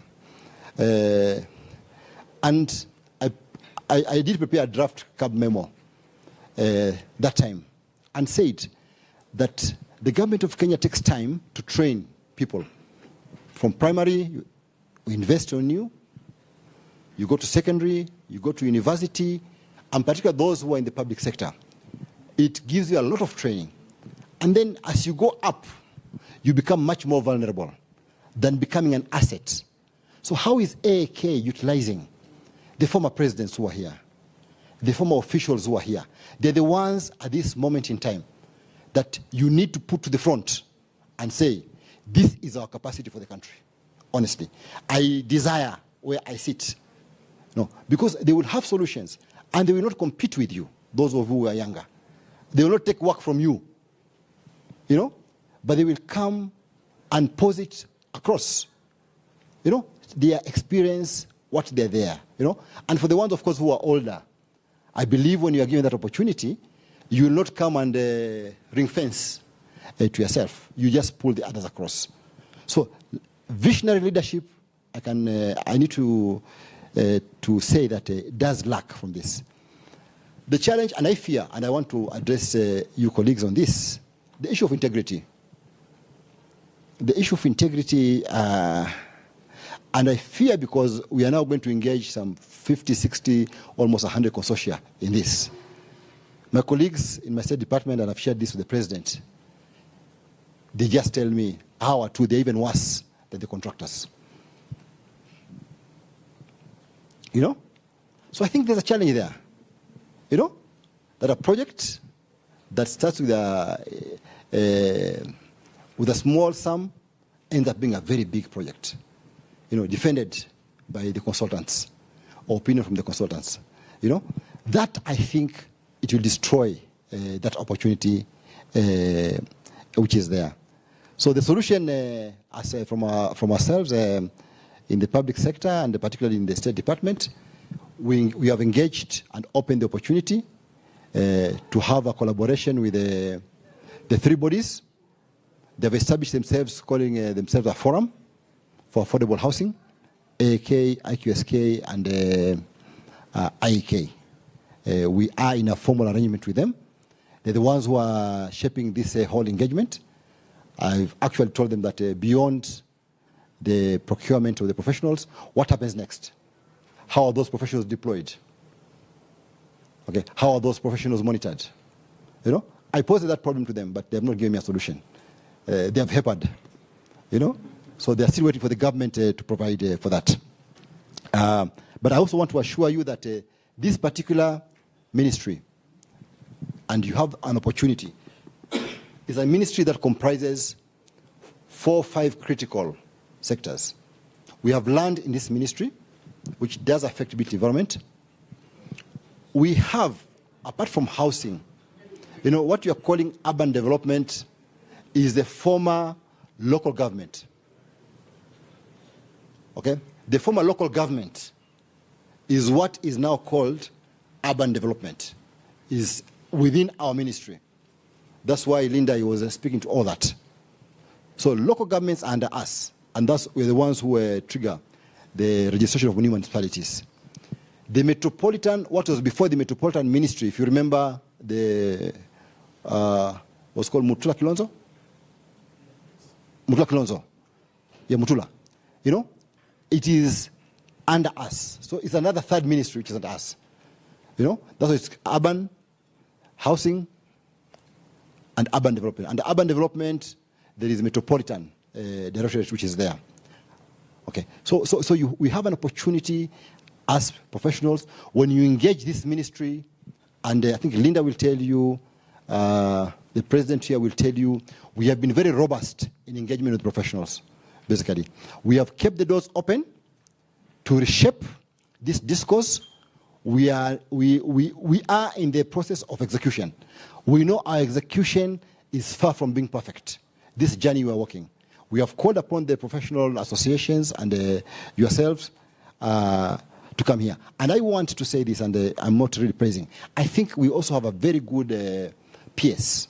PS Hinga, headhunted back in 2018 by President Uhuru Kenyatta from South Africa. He's a banker by professional, an investment banker by professionals, but has got clarity of thought, a clarity of thought about what needs to be achieved, and an open door policy. Lastly, I wanted to ask a question. How many academicians from the academic side are here who teach at the universities? Linda? Okay. Let me ask you, do we teach urban financing?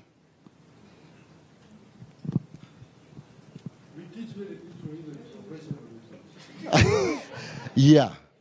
So we don't teach urban financing. So please, I think the beginning point is that Linda, not just mere talking. I hope in the next 6 months or so we can work with you. That becomes a unit and a module within the curriculum of the university. Thank you very much for listening to me. Asanteni.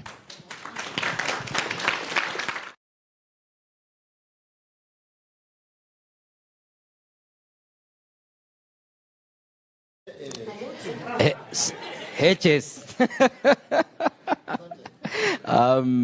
Yeah, maybe ni maombi. I think I need to say that we are engaging, and someone asked me a very difficult question: is it good to have a bad plan implemented or a good plan that's not implemented? And right now the question is that what is happening? What is being implemented? It's a no plan that's actually happening. So is that a good thing, or the one that we are still planning and having a lot of engagement, especially with the department? And I think what is important also to say is that we are having a very difficult discussion. And my president will tell you she's actually stood her ground on a few things, including our own fees. And that's one of the biggest challenges we've been discussing about.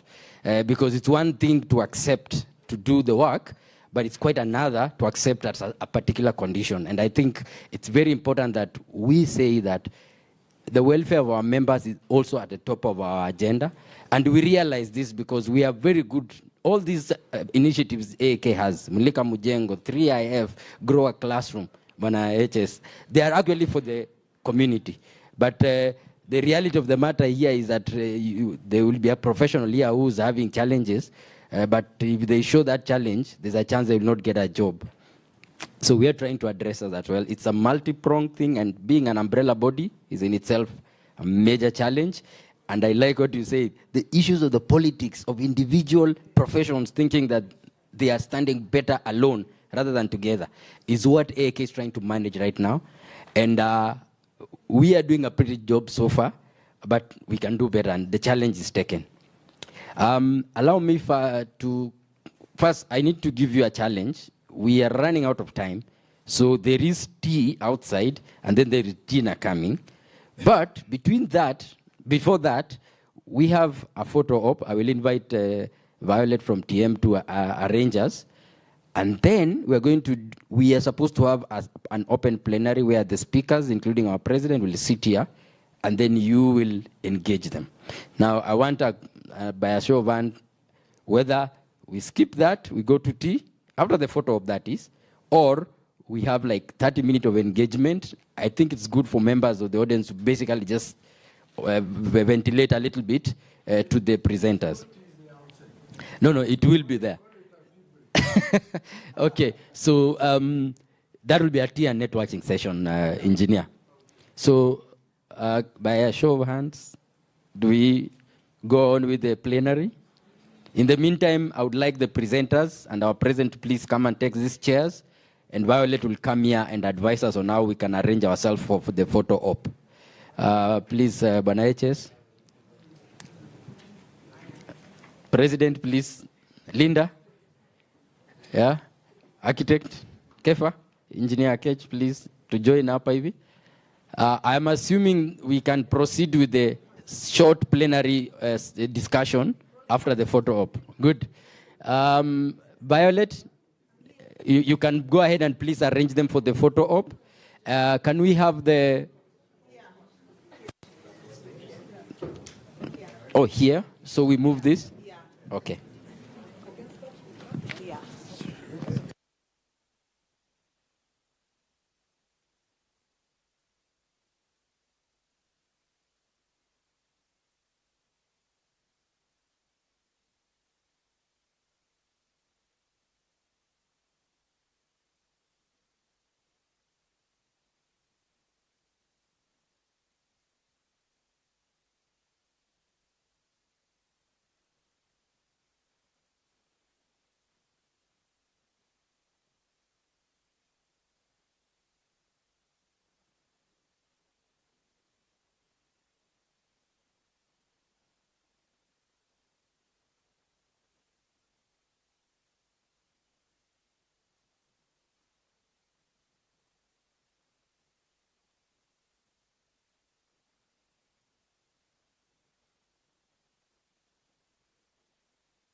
if you don't mind.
All protocols observed. So if I can have someone help me with the roaming mic. Any questions from this side? Or comments? Or complaints? Anyone?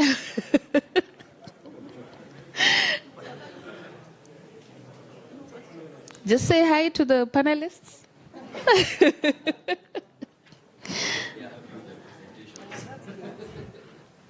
Are we all hungry? Maybe it's the hunger. Any question, any comment, say hi. Okay. There's a question over there. Yeah.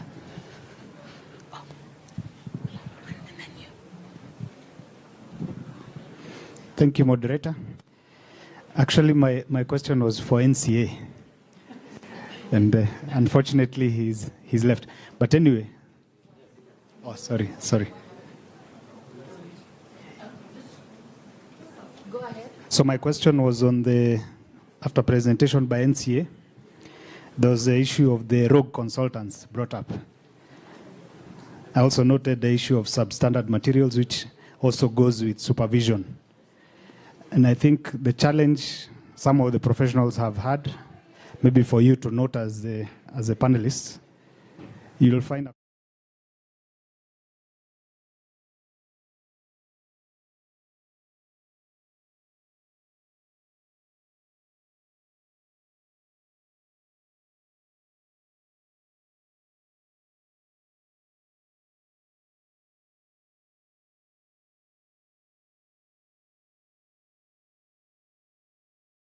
and there is a challenge there. That's all. Thank you very much, Chair. We'll go to the next question. Thank you very much. My name is Gikonyo Gitonga. I remember, I know George Arabu said that AK is 56 years old and they've become grumpy.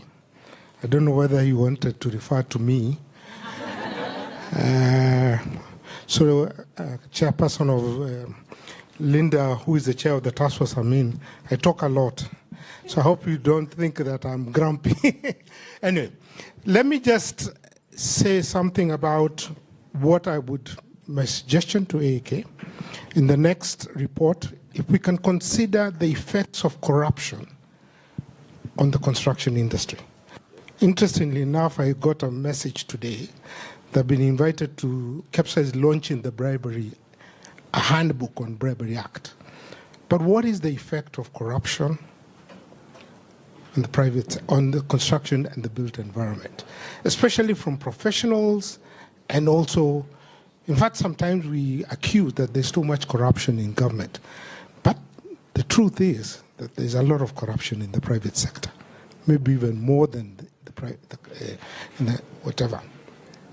Secondly, and I think this is what the challenge I want, is that we're talking about building houses, but there's a lot of things that need to fit in the cog. And it's good that the government has looked at urban development and how do we manage our urban spaces? How are we going to transform them? Because interesting, we are saying that some of we professionals have remained aloof. If we start looking at the number of members of the built profession who are members of parliament, some people say the most important institution that drives this country and manages the counties and the urban areas are the MCAs. But how many professionals are there? There was a day, I'm a member of the Institute of Surveyors of Kenya. Did I say my name? You see? Yes. And the institute, and there were 3 MPs and 3 MCAs in the entire country from one profession. So the question is, architects, engineers, and whatever, how many are we? But the people who are running this country are those MCAs. So we have to step up on that. So, I'm not asking more questions, but I know about the affordable housing program. I have worked that journey since 2018 when I was the chair of the land and physical planning sector. But I've decided if I want to live longer, let me keep away from it. Because I actually started my career in the housing department, actually, in the State Department of Housing, back in the days. So I know that it's going to be a big challenge. I don't envy, I sympathize with all those people and the gospel according to Charles Hingham as he tries to preach to us about affordable housing. But what I would just say that we as professionals, we have to step up because I think we have failed the built environment. And coming to that, I'll just give you, we've created a group of leaders in the built environment, which we call RECON, which is the real estate and construction industry, which is putting together a lot of the past and present leadership. And we hope that we will develop this further to be a voice of the real estate industry. There's also one through that's been organized by the KEPSA Foundation, which is called COREN, so it's the other way. But they're trying to bring everyone in the built environment, civil society, academicians, development partners. So I hope that we will be able to get more engaged in the built environment because these are the spaces we live in for the health and the prosperity and economic. The other thing I would like to just urge AAK, also give us the status of how many jobs have been created. Because we have been told there's conflicting information on how many jobs there are. When we see Keny Kenya Bureau of Statistics, Kenya National Bureau of Statistics, they say there are 600 jobs in the construction industry. But in the last 8 months, we've created 120. So what is the opportunity of the jobs that we are creating? So maybe the Housing Secretary, you can tell us a bit of how you've been able to come up with those figures, and so that we are a bit to understand. Thank you very much. Thank you. We'll take one more, and then we'll give the panelists a chance to respond. Thank you, Chair. I think I want first to really commend the HS for the comments, and really to accept the challenge, really for us to step up and to be of service to this country. And I think also I'm seeing a lot of members in the reengineering task force. I think most of them my seniors. First Past President Mema Miloyo, Linda. I think Linda, our paths crossed at the university many years ago. I think, and we'll not tire actually to knock on the doors, because really the story of our cities, urbanization, it's really not a very good story. And I think all of us realize that we need to pull together. And even some of us are actually in leadership in AAK because we believe in the vision of really having one built environment voice that shapes the policies, that shapes the decisions of government, that shapes what happens in the private sector. And we want to insist to stay together. And I'm sure also my president has been knocking on your door, telling you that the profession of planners cannot be zeroed into one or two people probably who've not done what they ought to have done when the nation came calling. And to urge you to actually remember there are a lot of young planners who are out here who finished school, over 2,000 graduates. They are still in school in about 6,000 universities, six universities who are training planners.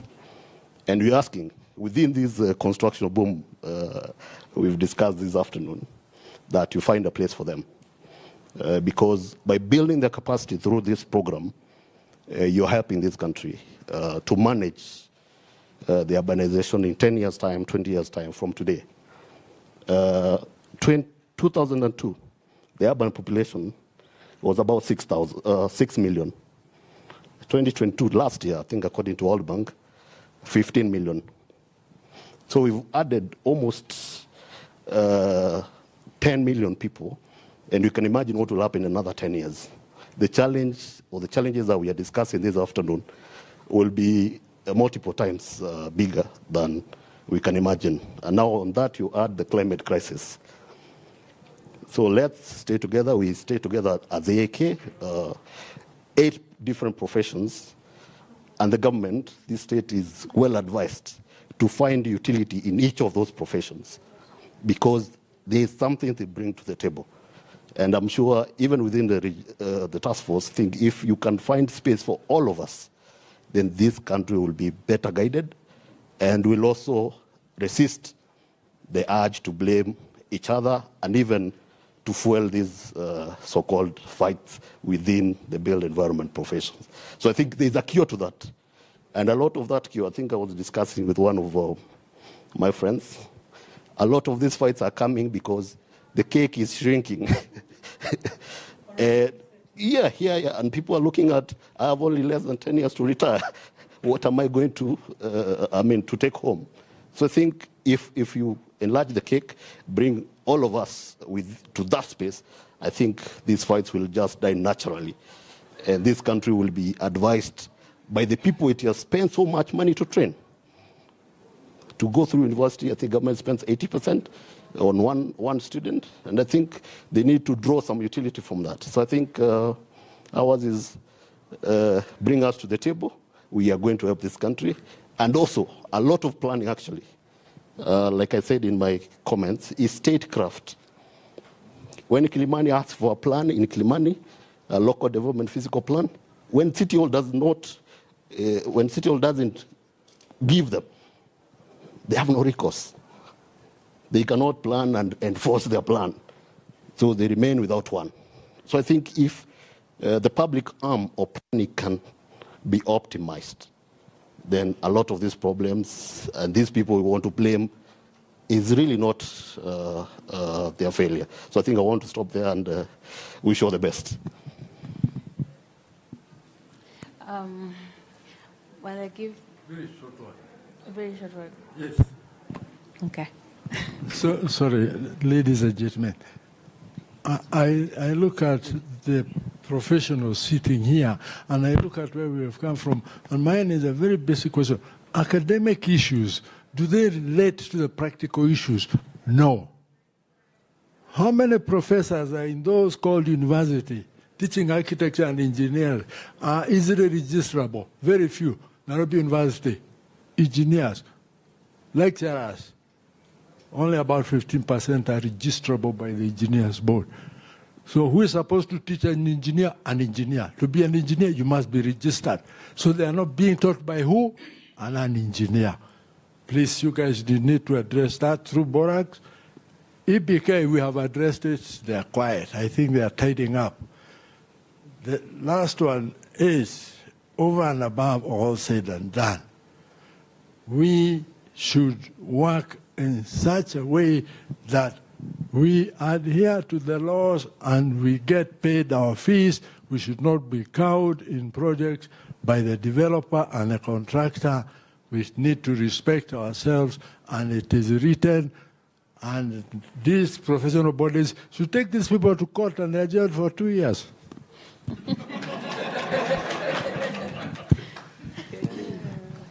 Okay. So, just quick ones.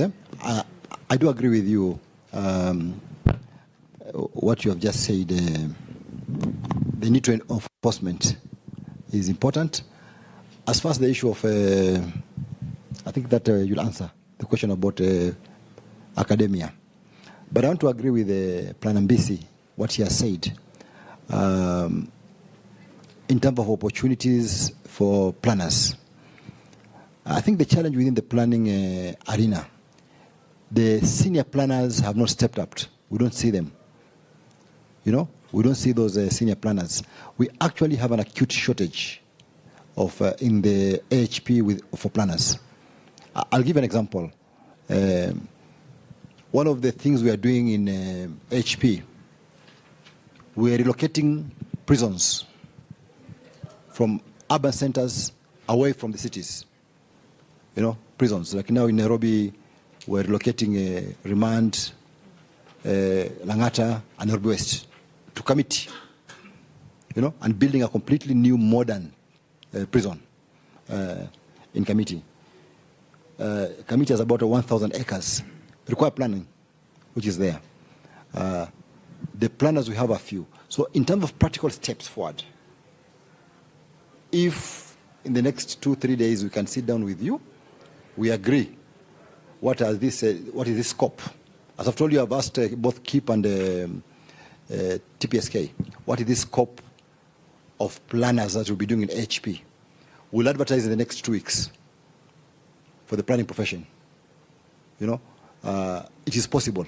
We've just been waiting, and I've talked to both Fawcett and Merura. You know, so it's not that they are the ones who have not come forward as far as that is concerned. On the issue of, I think it is who dealt with the issue of corruption here. Somebody brought the issue of corruption? Gitonga. Yes, Gitonga, who said. And BC has given a solution. Part of the issues of corruption really is a bread and butter issue. You know, professionals at times they are forced to that situation because a lot of times jobs are have been very few and far in between. So they want to maximize with the few that are there. Now, the opportunity affordable housing provides today. For example, we have got virtually all the consortia will get jobs. So there'll be no reason for you, you know, to maximize on one job. You know? Well, but the whole issue is that in the next 15, 20 years, you have a pipeline of jobs you'll be doing constantly. Are you getting me? You know? You'll be doing constantly. So the greed to maximize in one project because you do not know the next project, I think you are the one who has given that as a solution. We need to consider that's an opportunity, that for contractors, and I've encouraged them, the ones who have come to see me, even the prices must come down. Part of the reasons what gives to those big prices, and the last tenders that came through showed it. While in one of the projects, the estimate was about 200 million. Most contractors were doing at 130, 120, 140. And as a QS, I can tell you it is doable. My pricing allowed it as a QS. But they put at 200 million. So the ones who were given the QS estimate, they were putting it 197, 198, 195, and they lost it. And I warned them against it. That's corruption. You come here and get QS estimate because you're a businessman looking for construction work, but you're not a contractor looking for business. So as jobs become plenty, and they are plenty as we talk today, and that was my plea to you people, let us change this landscape. Let us be what we are supposed to be. Let us reclaim the glory. We're not looked at as people who are cutting deals, which is there. I think those are the questions that, on the issues of the NCA and disciplinary procedures, I think the engineer answered it. NCA is at a very embryonic stage of building its systems. So they are relying a lot in terms of disciplining on the professional bodies, and he spoke about it. But it has really come up very strong. You've seen they have good capacity. Again, my challenge back to you people is that we are the ones who sit in all those bodies. We're the ones who sit in Borax.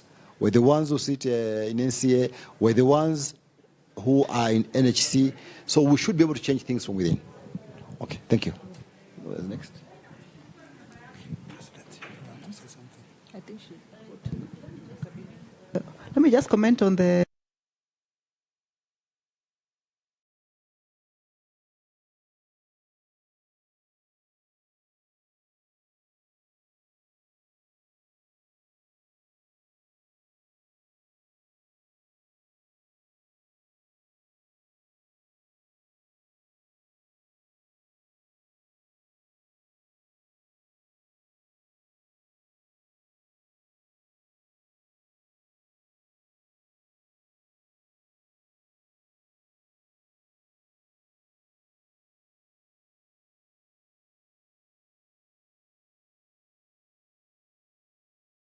Almost 90% of the faces here, I believe. Yeah, so it's always good to be home. By the way, when I'm in AK, I feel like I'm home. Within these four walls.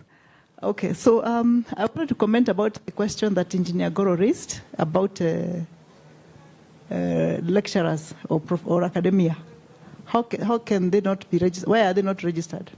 And I think, I'm not speaking for the board, but I do know that the board now has been very deliberate in trying to make sure that even academic work is registrable.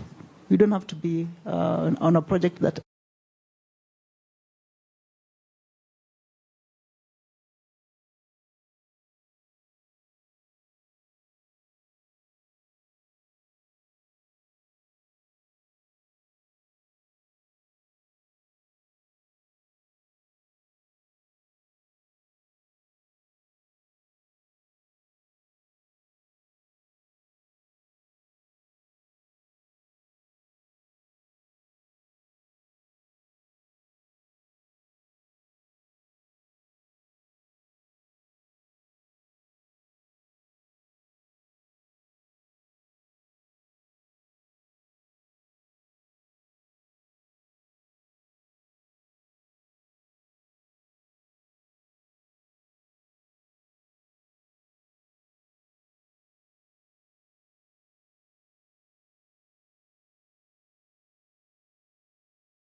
kind of wider scope and wider support, even from the State Department. Thank you. Or maybe I can add but I think H has covered most of the questions that were put forward. But I would like to just answer to the question put forward on the space of all professionals. I think as part of the task force, we have been very keen to just listen, not speak, just listen to everyone who calls themselves an urban development stakeholder. And it's a hyperactive space. It's beyond even professional organizations. I can see MBC nodding his head. We have an entire regulatory space stakeholder, which is at national level, who have different mandates. At county government, you still have different aspects of actors. We have what we are now categorizing as a knowledge bank, where such professional organizations exist, alongside community-based organizations, alongside DFIs, and scholarly views. We have a demand-side stakeholder, including the people themselves, because the people also have a view and a vision of what they want in urban development. They're demand side driven. And suppliers, including market stockists like MRM and the likes of Crown, are all stakeholders in this urban development space. And I think most of the issues that we are grappling with in the space of development control is all around ensuring we have operational effectiveness in theater. It's a hyperspace, but we're grappling with understanding a common operating picture. What are we looking at? All of us, many numerous 23-level stakeholders, and also grappling around things human resource-based, things financing-based, things information communication-based. But I think one of the key feedbacks we are getting is the need to almost reclassify or re-understand the classification order of our urban areas to fully cover all domains urban development, not only around infrastructure and services, but have as well housing and settlement as a key domain of urban development, have social, cultural, political aspects of urban development covered as a key category of urban development. But I think in essence, it's almost there's a need to rethink the information architecture of what we mean as urban development, so that then we are able to have a full sightline and anticipatory capacity, all of us, and also know how then to respond without under-providing or over-providing, and also respond in a way that accommodates the future that keeps changing. But that's a very generic answer to our position as stakeholders, but I hope to be hearing from you more as we keep engaging. Asante.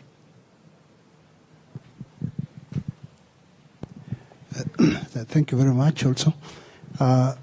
From National Housing Corporation, I would like also to say that this is actually a very unprecedented time for us in terms of project implementation. For the last maybe, I can say, 10 years I've been there, we have not done what we are doing now.